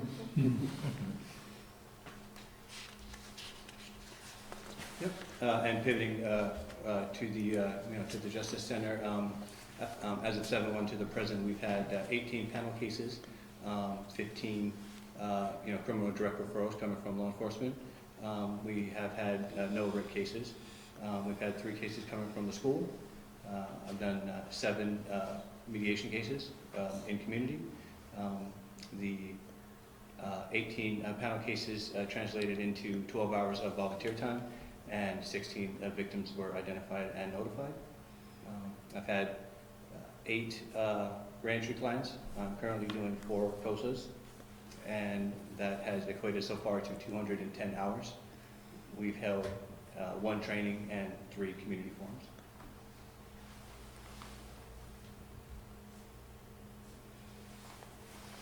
FY21 goals and priorities. We're going to continue to invest in career development department-wide to make us better as a team. We're going to add biofeedback baseline testing for the PD for the wellness program, and you're probably going, what is that? So the Vermont Wellness Center, what that is they have a program that tests, you go in and you basically sit down and you talk with a therapist for 5 minutes about anything you really want. And it measures all of your neurological readings that you have no control over. So your brain, your heart, and your lungs, and how they talk to each other. So a normal, healthy, well-adjusted individual has soft curves and they look like U's on the sheet. And if you're suffering from a major event, some traumatic stress that you went through, it looks more like sharp V's and W's. So by having a baseline of when somebody was at their best, that will be stored in the cloud and be kept with the Wellness Center. If an officer is involved in a shooting or some really traumatic experience, historically what happened is we would send them to, a psychologist, and they would speak with them for a few sessions, and it was really just their best guess of, is this person all set to go back to work? Now we're gonna actually have some medical feedback so that when they'll be tested, they'll have their baseline test, they'll be tested after the event, and then they'll be tested again. And the point of that is to have their readings look very much like their baseline, and that way that person can come back and say that they're absolutely ready to come back to work, and it has some medical science behind it. Very cool. And it's all included in our wellness program. There's no cost to adding this. One of the unique features of this program is that it really is targeted at first responders who see this kind of aggregate trauma built up over the course of their careers. And it's not just, the city as a whole has an employee assistance program, so to support any staff person who needs personal or family guidance or support. Those EAP programs often aren't super successful for first responders because there's such a unique exposure for first responders. So this is really trying to target the unique experience of the work they do.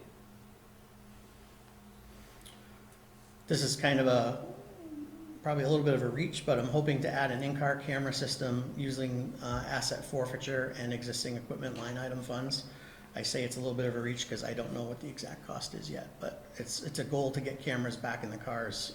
It's just a matter of time before we have some type of event that a stationary camera in the windshield of a car would have given us a much clearer picture than, I'm sure you watch TV and you see these body-worn camera shows and all you see is like officers like hands running in front of their cameras. It's going to miss something at an event, and it's something that the system that we had died a few years ago. I felt comfortable with having body-worn cameras where at the time not many police officers in the area even had that it would get us through, but it's time to start looking forward and adding that extra layer of transparency to all the work that we do. We're hoping to get both lieutenants through the FBI National Academy in FY21, and at that point attempt to also look at getting the sergeants lined up to attend that training as well. We need to identify and train a new detective in preparation for an anticipated retirement in FY22. Detective Neese has a tremendous amount of knowledge that's going to walk through the door, and that won't be a good day for me because I depend on him tremendously. He's so flexible and so experienced. It's an absolute asset for us to have him. So 18 months is what we're looking at, 19 months at this point, and we need to have a little bit of time for, it's not fair to have somebody new coming into that position. It's a one-person position, so we need to have an overlap there to start to share some of that information that's going to walk out the door with Detective Neese. So you're looking to train someone from the current department, or are you going to look outside? It's going to be internal, so I know I have people that are capable of doing it, and we're going to try and get creative. What we want to do is, within the next maybe 2 months, have a process and at least identify who the person's going to be, and at that point start to funnel their training into being a detective, and then at some point in FY21 try and come up with a hybrid schedule where we can't take a one full body out of the patrol schedule right now, but we could possibly do like a 3 and a 2 where they get 2 days in the detective bureau to start getting some experience and start have that 12 to 14 months to start make that transition while Dave is still here. If Detective Neese decides not to retire and you train this other person, are we going to have some kind of fail-safe that he can't take his experience elsewhere? Well, I'm just the person? Yeah. I mean, there's nothing, we can't keep somebody from leaving the agency. I think my philosophy is if you create a work environment that supports people, supports their career, gives them a clear vision, and then you support that vision, that they're going to be loyal to you. Yeah. The one thing I will tell you is you never say never, but Detective Neese is retiring. I have no doubt that that's happening. He tells me that once a week. We'd like to certify and train the department in less lethal options. Right now, we rely really heavily on Burlington's emergency response vehicle. They have all those items on their vehicle. So if we can't get to a point where we are actually certified, what we'd like to have, there's only so long that we can, continue to depend on other agencies, because there's gonna be a response time. And a response time from Burlington and them, I don't know how they man that team. I think it's, you know, like an on-call plus people that are on duty. There's gonna be a time lapse there, so we're just trying to always add more tools to our toolbox to keep us from having to use deadly force in a situation that's rapidly turning out of control.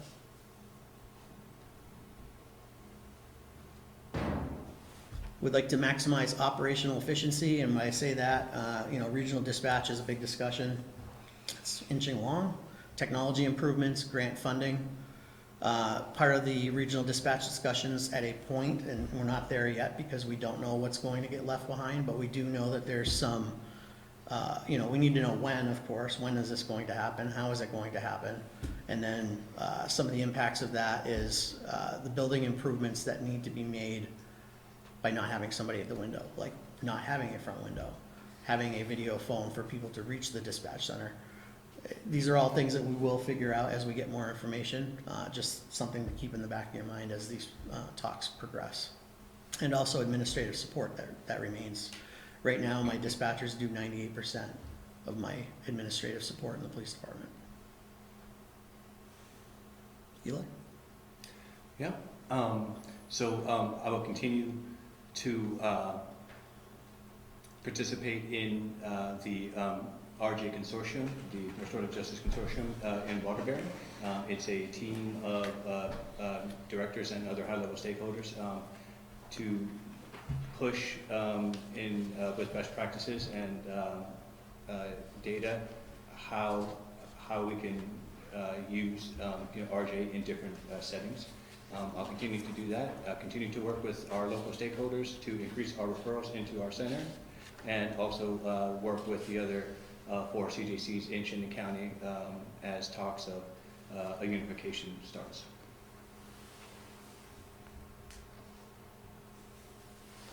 What's included in the proposal, you're gonna see some general fund impacts, contractually required increases in full-time salaries and benefit line items.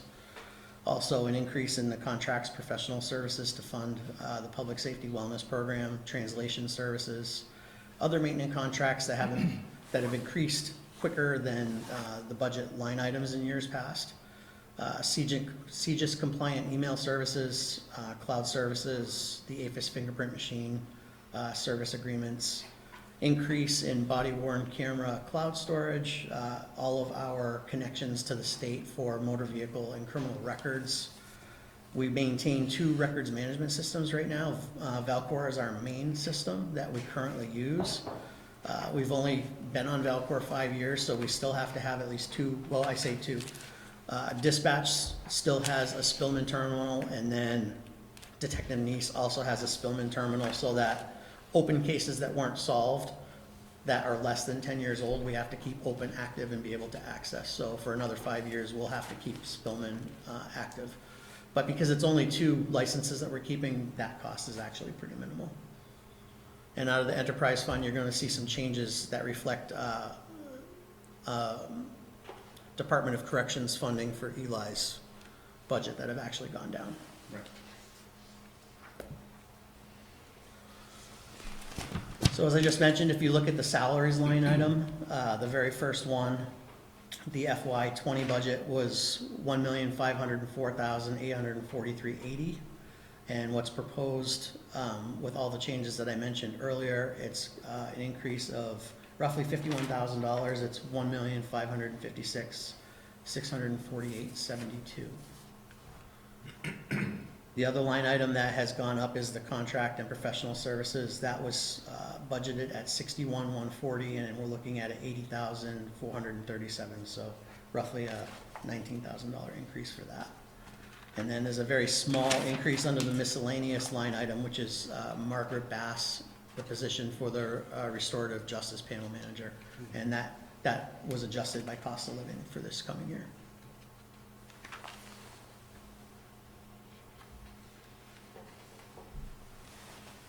So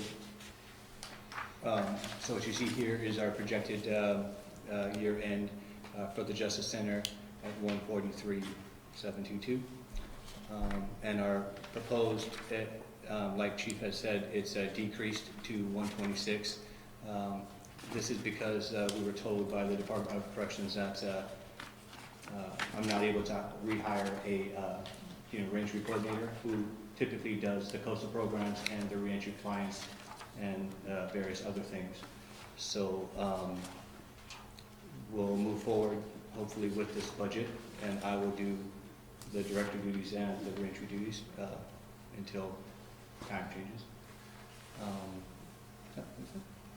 So just to be clear, do we get reimbursed for the COSA program? Is that where Well, that revenue is coming from? it's a DOC funded grant program. So this money and the Yeah, the the full. services are for COSA and for panels. That's why I keep talking a lot about COSAs and panels, because those are what the Department of Corrections pays us to do. Margaret Bass's position is the only city contribution to that Right. entire fund. Right, so if the grant goes away, then essentially my position goes away, but the city still has the ability to do panels with Margaret or whoever is in that seat and help the city that way. Can,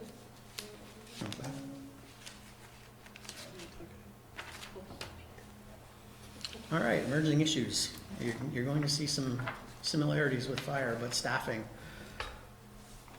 So there are currently 2 police officer retirements tentatively planned, one in FY21 and one in FY22. If we don't have the luxury of a full-time certified person who wants to come work for us and is a good fit for us, I think that's the second part, right? Like, we've had full-time people apply for us that we didn't feel were a good fit for our team, and we actually kept looking. So it's not just having somebody that wants to come and work for us from another agency. They have to come and also be a good fit with our team. So if that does not happen, it currently takes roughly 12 to 18 months to put out an advertisement, do first round, second round, third round interviews, actually make a conditional offer, then have the person, they have to pass the written test, they have to pass the physical test, then they have to pass a polygraph test, then they have to pass a background investigation. So even if we are lucky enough to generally identify 2 people at the end of this, we lose 1 through some portion of this testing. Excuse me.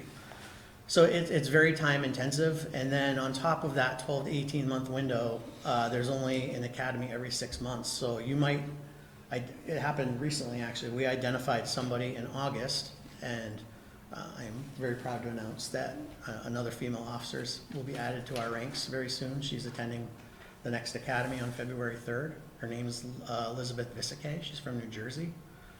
But because we missed the timelines for that academy class, we had to wait till February.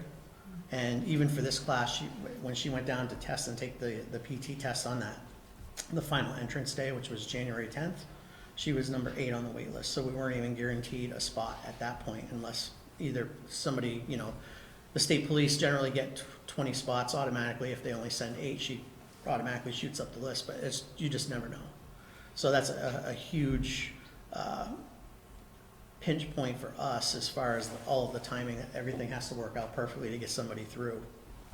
Then they do 19 weeks at the police academy, and then they do another 10 weeks of field training with officers back at the department before they actually get on the road and on their own. So it's a big investment. You're basically a year in by the time somebody can actually go and take a call on their own and be part of the patrol schedule and filling shifts and things like that.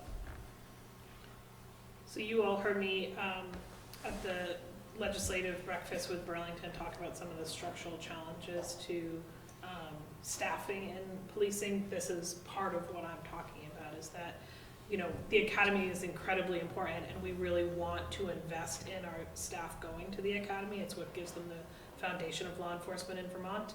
But when the academy is an overnight academy that they have to go to, it's limiting who can go.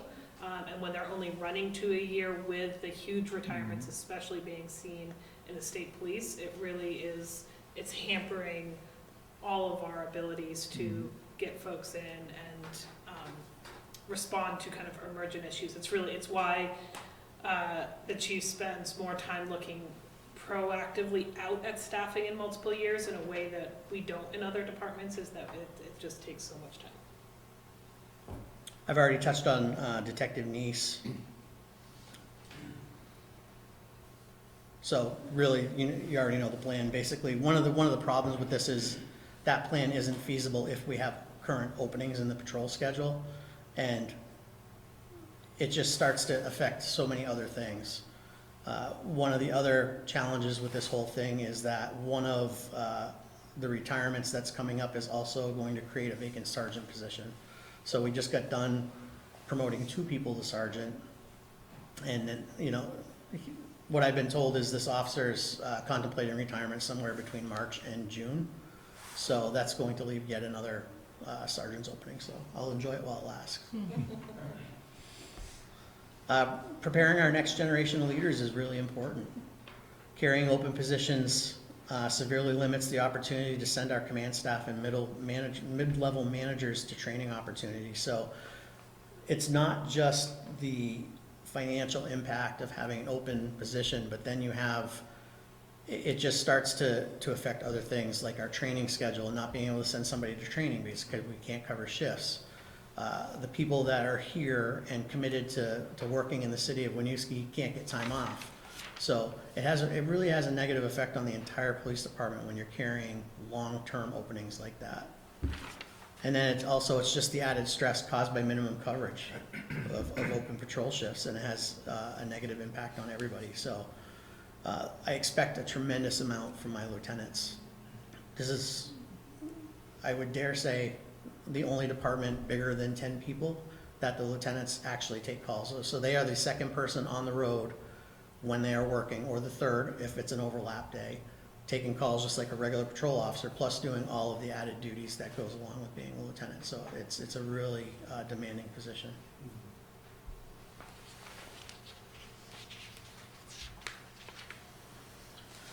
Regional dispatch, nothing new to report. They're doing some great work.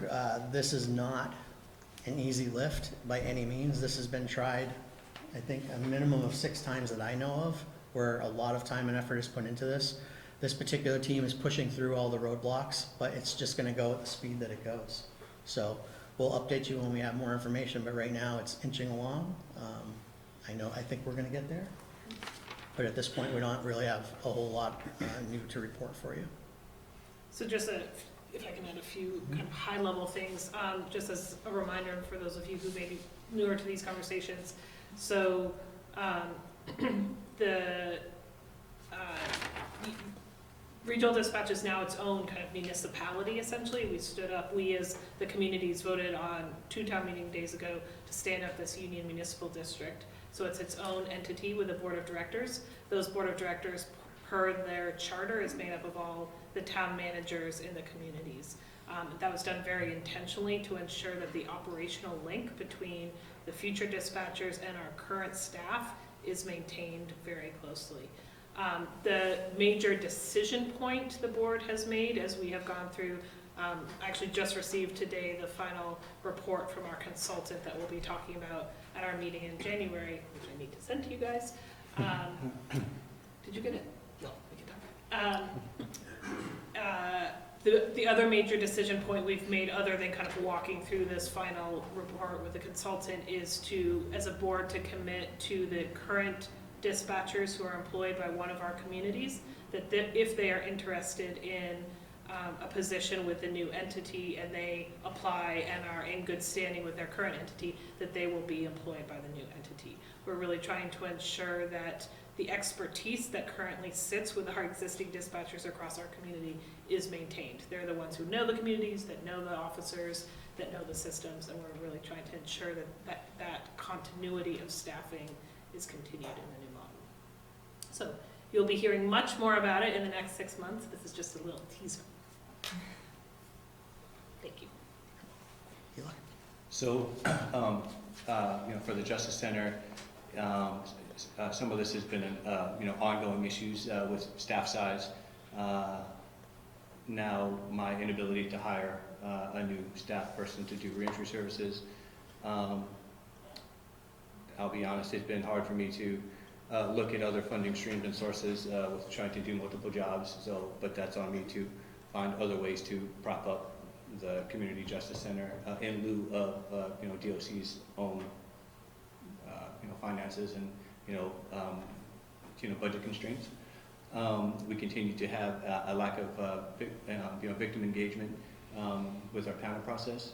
We identify and contact, but we get very few people participate in the actual process. They just don't want to.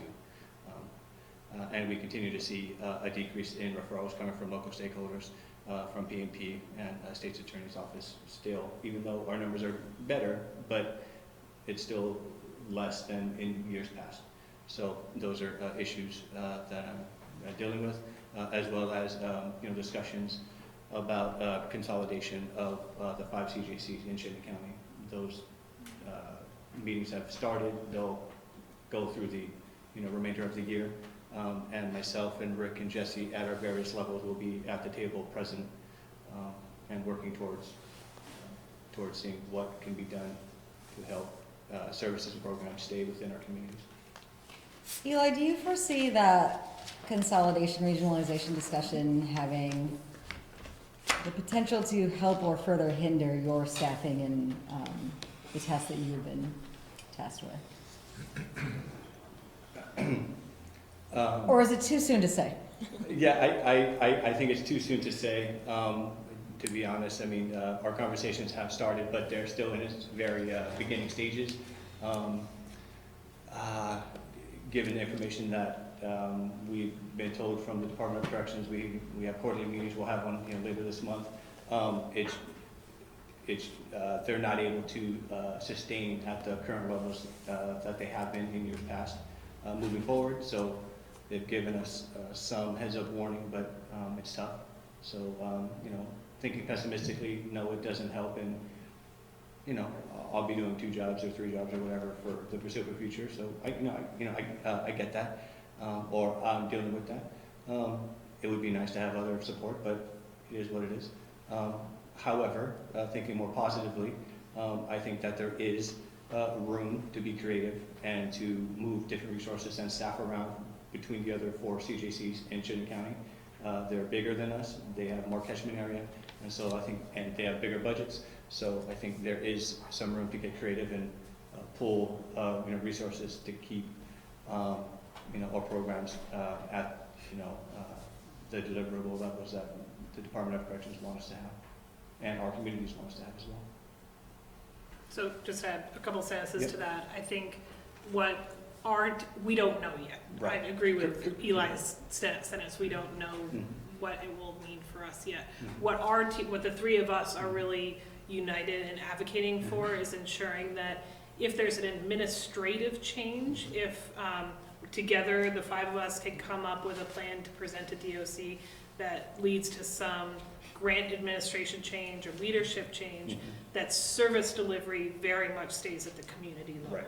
So we are very committed to saying we are willing to partner with another CJC or multiple CJCs as long as panels are conducted here in Winooski and COSAs are conducted here in Winooski. Yes. We don't necessarily care who the staff ultimately reports to, as long as the community-driven nature of the work maintains. That's really the core of restorative justice, is ensuring that folks who have committed a crime against somebody else or are returning to our community are supported at the community level to be positive neighbors in the future, and we don't want that to be lost. So I agree with Eli's kind of optimistic and pessimistic view. We're not sure yet. We think there might be a model forward, but we're really trying to focus on what our values are as a staff team and ensure that those are reflected in whatever administrative changes are made in the future. Ultimately, it is something we would have to bring back to you all because it's a grant we currently receive and staff we currently have here. If we're going to change that, it's going to be some kind of MOU or a letter of agreement with another community to okay shifting that grant funding and that staffing service model, and then what that connection back to our police department and our community is in the future. Right. So again, much more to come. We don't know what this is going to look like, but want to foreshadow it as something we are actively working on. Regionalization is pretty big and hairy for all of these areas. Yep. It is. Do you also have a sense of the cause of decrease in referrals from partner organizations? How about I field that one? Yeah, That's too close to home for you. yeah, it is, yep. Burlington has expanded their CJC recently. They took over the Rapid Intervention They did. Court. Rick. Yes, yep, And a lot of the referrals are now going to them because they have the most resources. Okay. yep. Any other questions?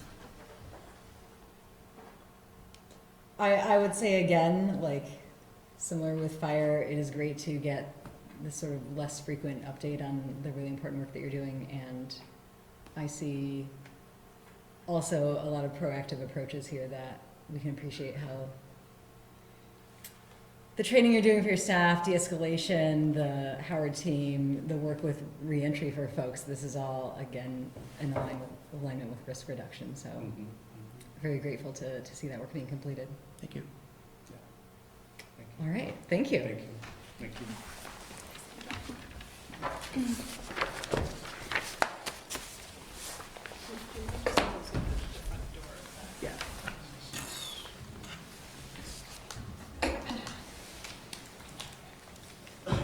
So our next item is E.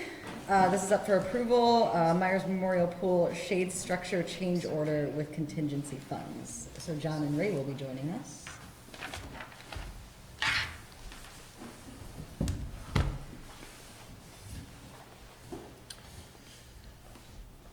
Good evening again.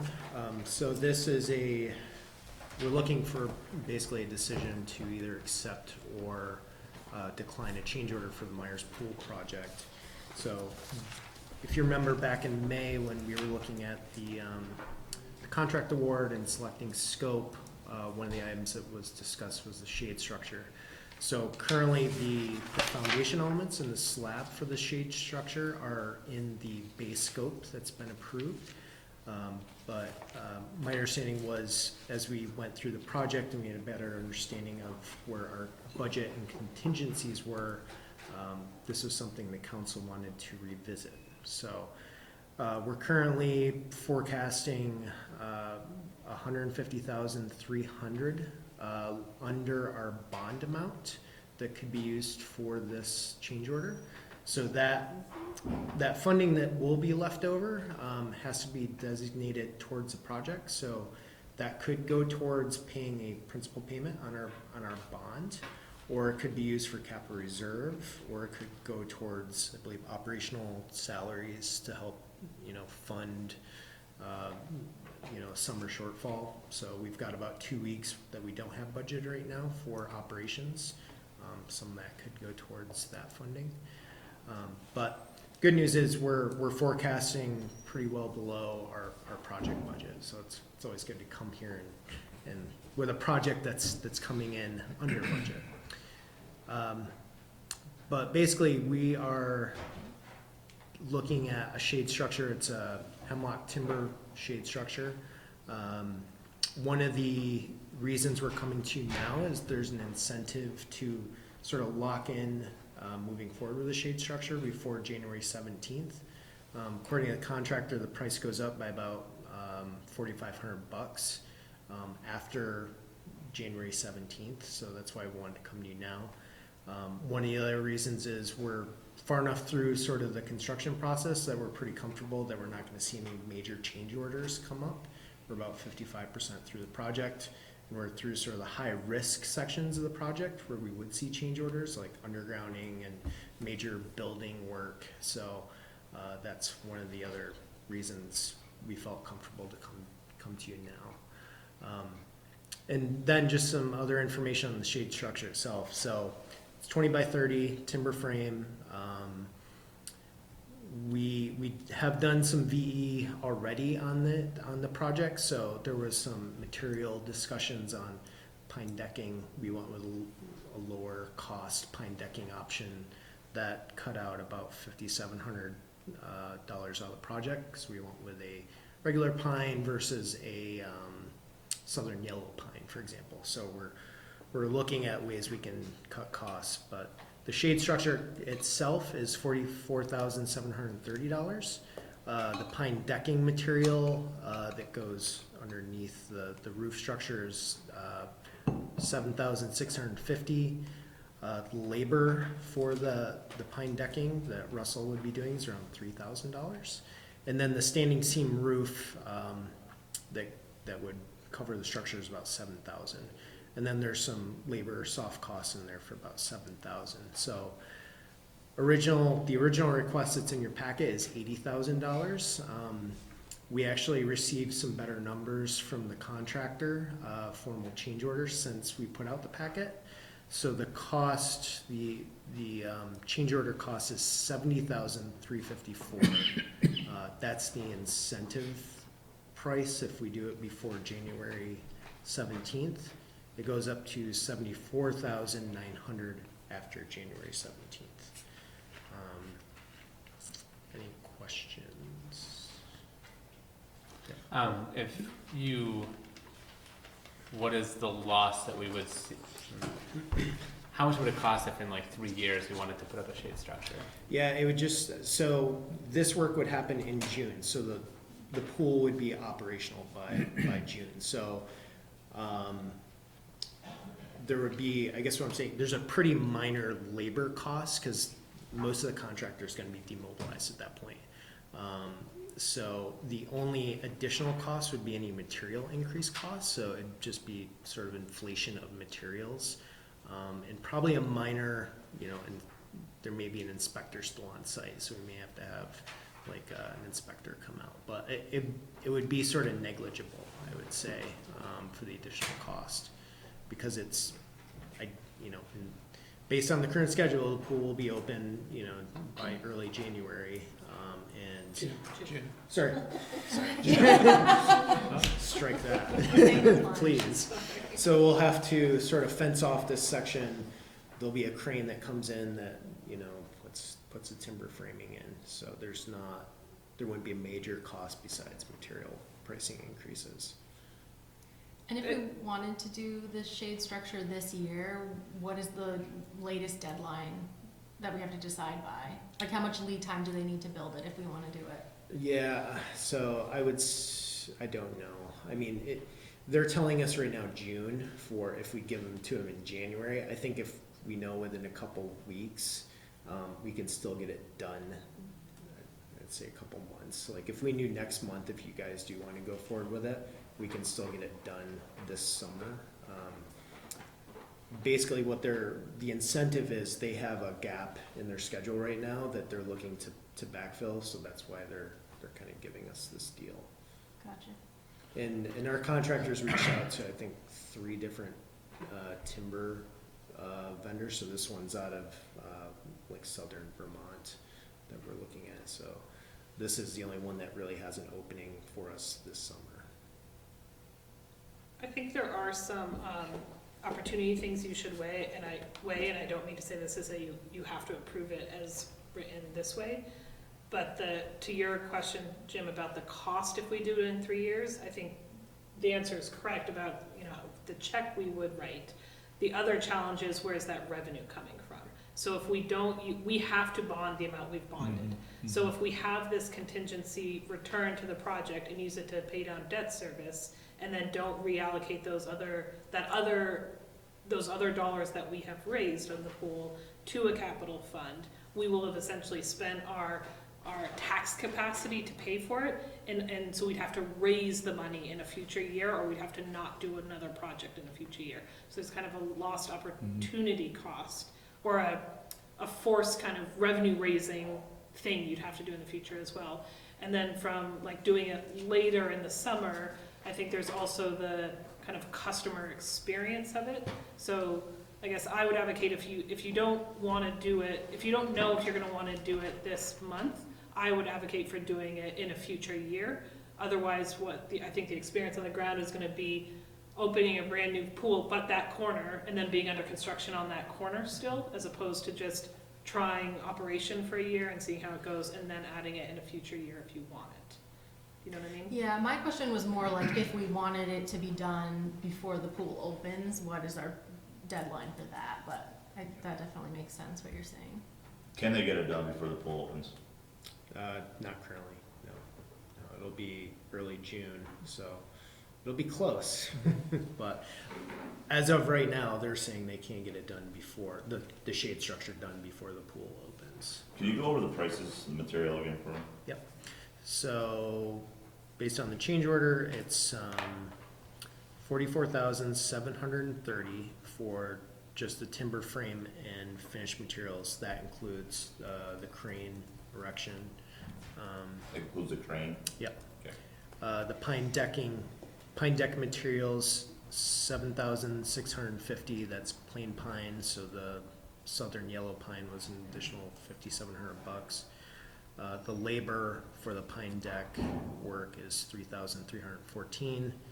The standing seam roof, $7,420, and then other kind of carpentry labor, bonding, and some of the soft costs, $7,240, and that adds up to $70,354.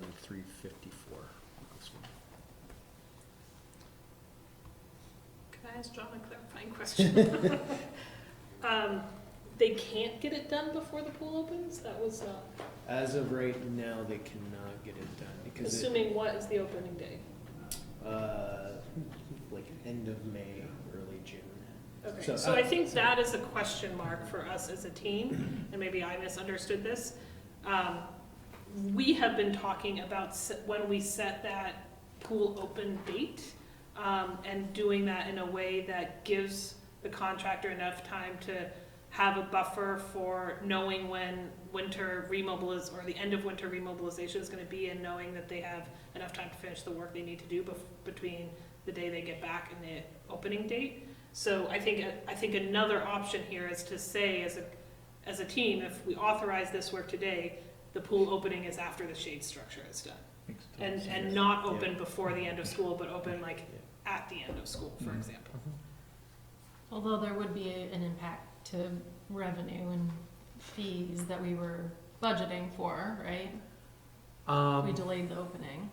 I mean, if we delayed it significantly, yes, but I think based on the modeling we did, if we waited until school finished, essentially, open the weekend of graduation of the high school, that would be in line with our model. That would give us the 12 weeks that we were projecting out. Yeah, and I'm trying to be conservative too, so there is a chance they could, if schedule lines up, it could be done pretty much in line with the pool opening, but as of right now, that's where it lies with scheduling. But I do think we should be hesitant to talk about a delayed opening. There is Right. yet to be a delayed opening. Yeah. Right, There's so, no opening date set. There- Right. So if we agree to this before January 17th, can we lock that in? Yeah, so. And, yeah, but can we lock it in and then have it built at the close of the 2020 season instead of trying to delay it a couple weeks? Instead of doing it, trying to fit it in, if they can fit it in, great. But if they're saying no, and we wanna open June 1st, well, we're gonna need 2 weeks. So can we lock that deal in? And if they can't get it done by June 1st, that at the close of 2020 pool season, they can build it then? Yeah. Is my question to that.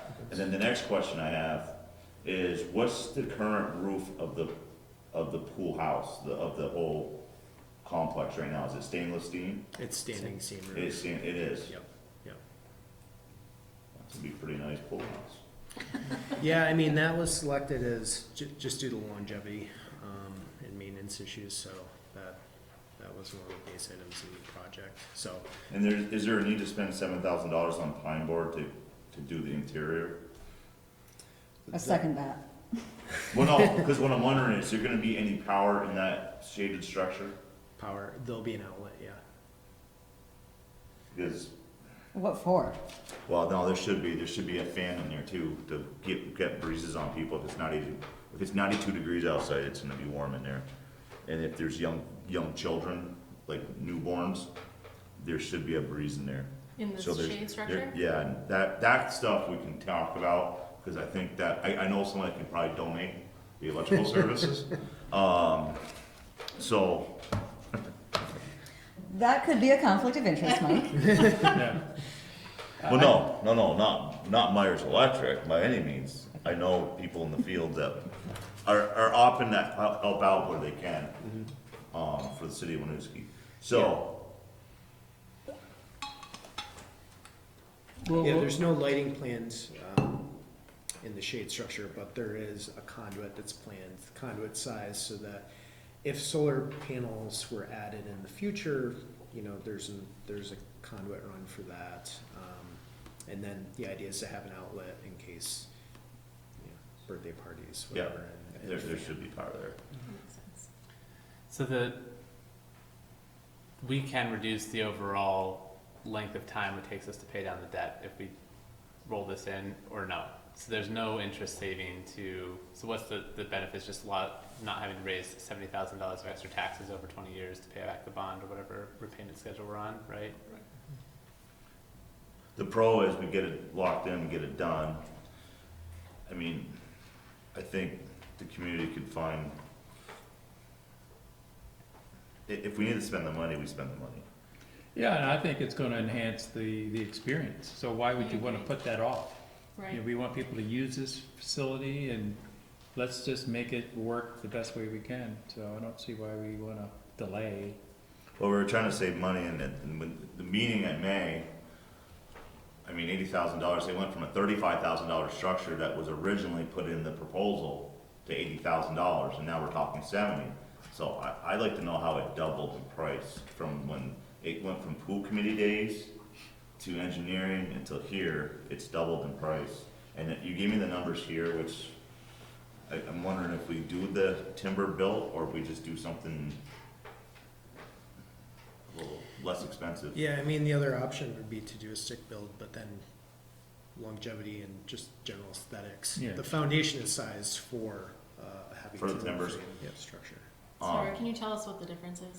So a stick build would be like your typical house type, you know, Two by wood six frame construction. What is the difference in longevity and maintenance? So a system like this, I would expect 40 to 60 years. Stick frame, you're looking at maybe 20 years. That's with proper maintenance. And the life of the pool is 50, is that what the liner is?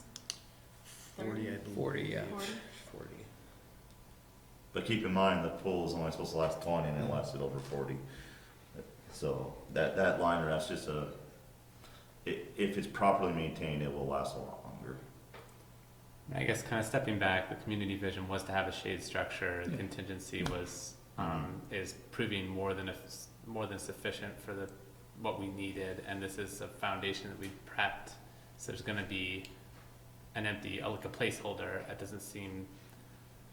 Yes, we could save the money over the long term. The property tax impact is negligible. Spread out over the life of the debt, it doesn't seem like I don't see much of an advantage to waiting, honestly, except that it would allow us to say that we saved some money, but it'll be visible to everyone who goes to that pool how we saved that money, and I just feel like it's putting off a decision that Right. eventually the community asked us to do anyways. So to me, it seems like a sensible way to move forward. I would ask if we can lock that price down, and if they can get it done, and this is my suggestion, if we can get it done prior to the pool opening, which it's not official, but say June 1st is the date. If they can get it done by June 1st, then do it. If they can't, just lock the contract in, and they build it at the end of the the end of the pool season, because there'll be plenty of time in that fall. But didn't you say the incentive was because they had a hole in their schedule? For early June. Yeah. So It's worth an ask, I It's would worth say. an ask, They might not yeah. agree to that, but. So I'm gonna, I don't think it's real, this is just me, I've not been in the construction meetings, I don't think a June 1st is realistic with any buffer. I think if we say June 13th, which I is think the it's the Sunday Sunday. after I graduation, believe so, Sunday of the graduation weekend, one that gives time to actually get it all done, and I think they'd be more inclined to lock it in. Two, it allows us to have a really snowy winter and then be delayed coming back after winter shutdown and have a buffer. Three, the end of school with everything that goes on at the end of school, I don't think the pool's gonna get really, I think it's gonna be a slower launch if we open before the end of school versus graduation Friday, party Saturday, Sure. pool open Sunday, and just do a big kind of community splash that way. And I would hate to get locked into a grand opening on June 1st that then we have to delay until June 13th Yeah. and miss that and have that perception issue.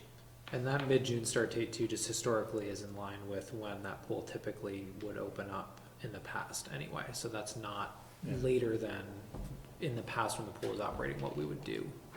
So it's in line, I think, with the community's expectations from history as well, operating wise.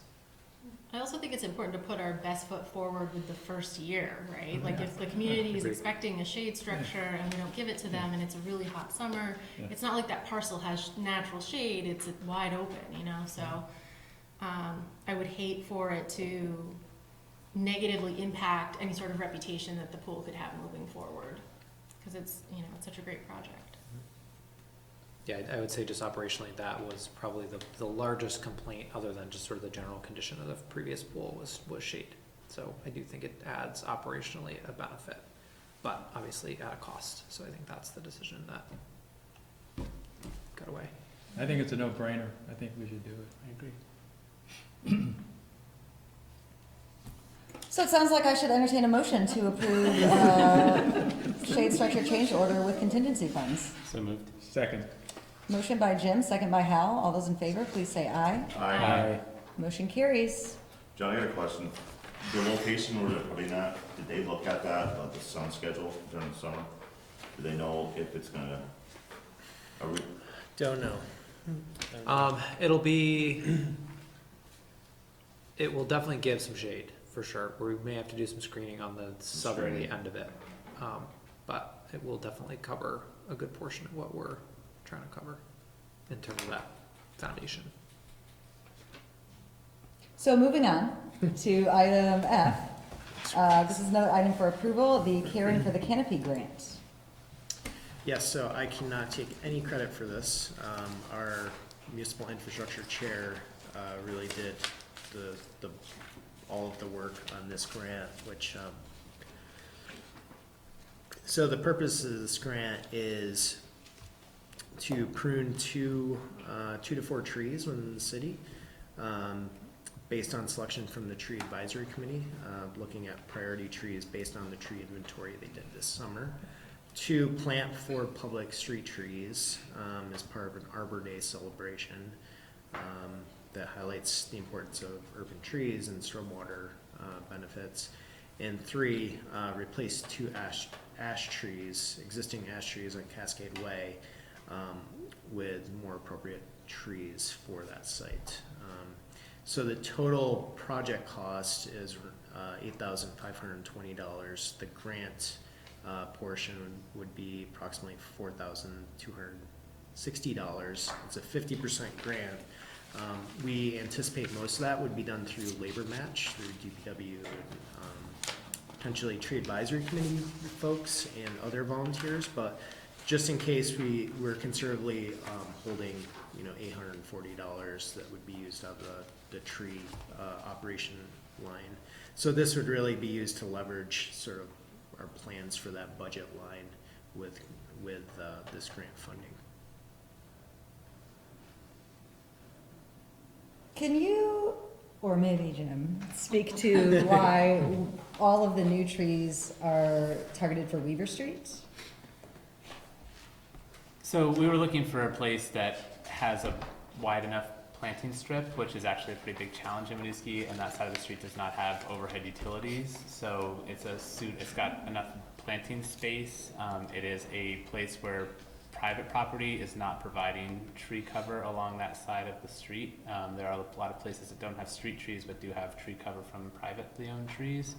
So it's suitable places. It's in some ways efficient. It builds a kind of a corridor, a new tree corridor that we can use to kind of promote our hopefully impending status as Tree City USA. So I think there's just some efficiency of labor and getting volunteers mobilized, getting materials to the site. We thought it might be better to focus on kind of a concentrated corridor rather than spreading it throughout the city at this time. Thanks. And just to kind of build on the ash tree replacement, it's also, there's emerald ash borer, which is an invasive insect that has 95% mortality in ash trees, and they are much more expensive to remove when they're dead. So there's some advantage when we have street trees, especially these trees are not doing great in this site. They haven't grown a lot since they've been put in.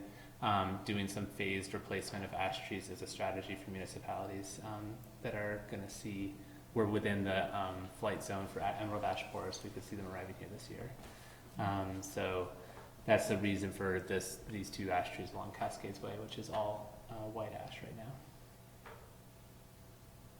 I'm certain you've thought of this, but Weaver Street does have some significant sidewalk impediments from private trees. I imagine whatever species of tree you are looking at is suitable for a location under a sidewalk. So you might be thinking of the hill section. Is that what Yeah. you're thinking? Yeah, that planting strip is about this wide, which is why the sidewalk problems have happened and other reasons for planting depth. The areas that we're looking at are about this wide or wider for Okay. planting. So, and our tree ordinance dictates how close to driveways they are. So that's going to all come into play as well. Okay, cool. Did anyone else have questions? It's gonna be a much bigger Arbor Day celebration than last year. I think we're lucky. DEC Eco AmeriCorps has offered 1 to 3 service members to help us plant, which we would greatly appreciate. We're removing 2-inch caliper trees, so Yeah. that'll be nice to have some Yes, help. that piece was a bit of work. Yes. So it sounds like I should entertain a motion to approve the Caring for the Canopy grant. So moved. Second? Motion by Jim, second by Amy. All those in favor, please say aye. Aye. Motion carries. Thank you. And thank you to the chair. So that brings us to the end of our agenda. I would entertain a motion to adjourn. So moved. Second. Motion by Mike, second by Amy. All those in favor, please say aye. Aye. Motion carries. We are adjourned.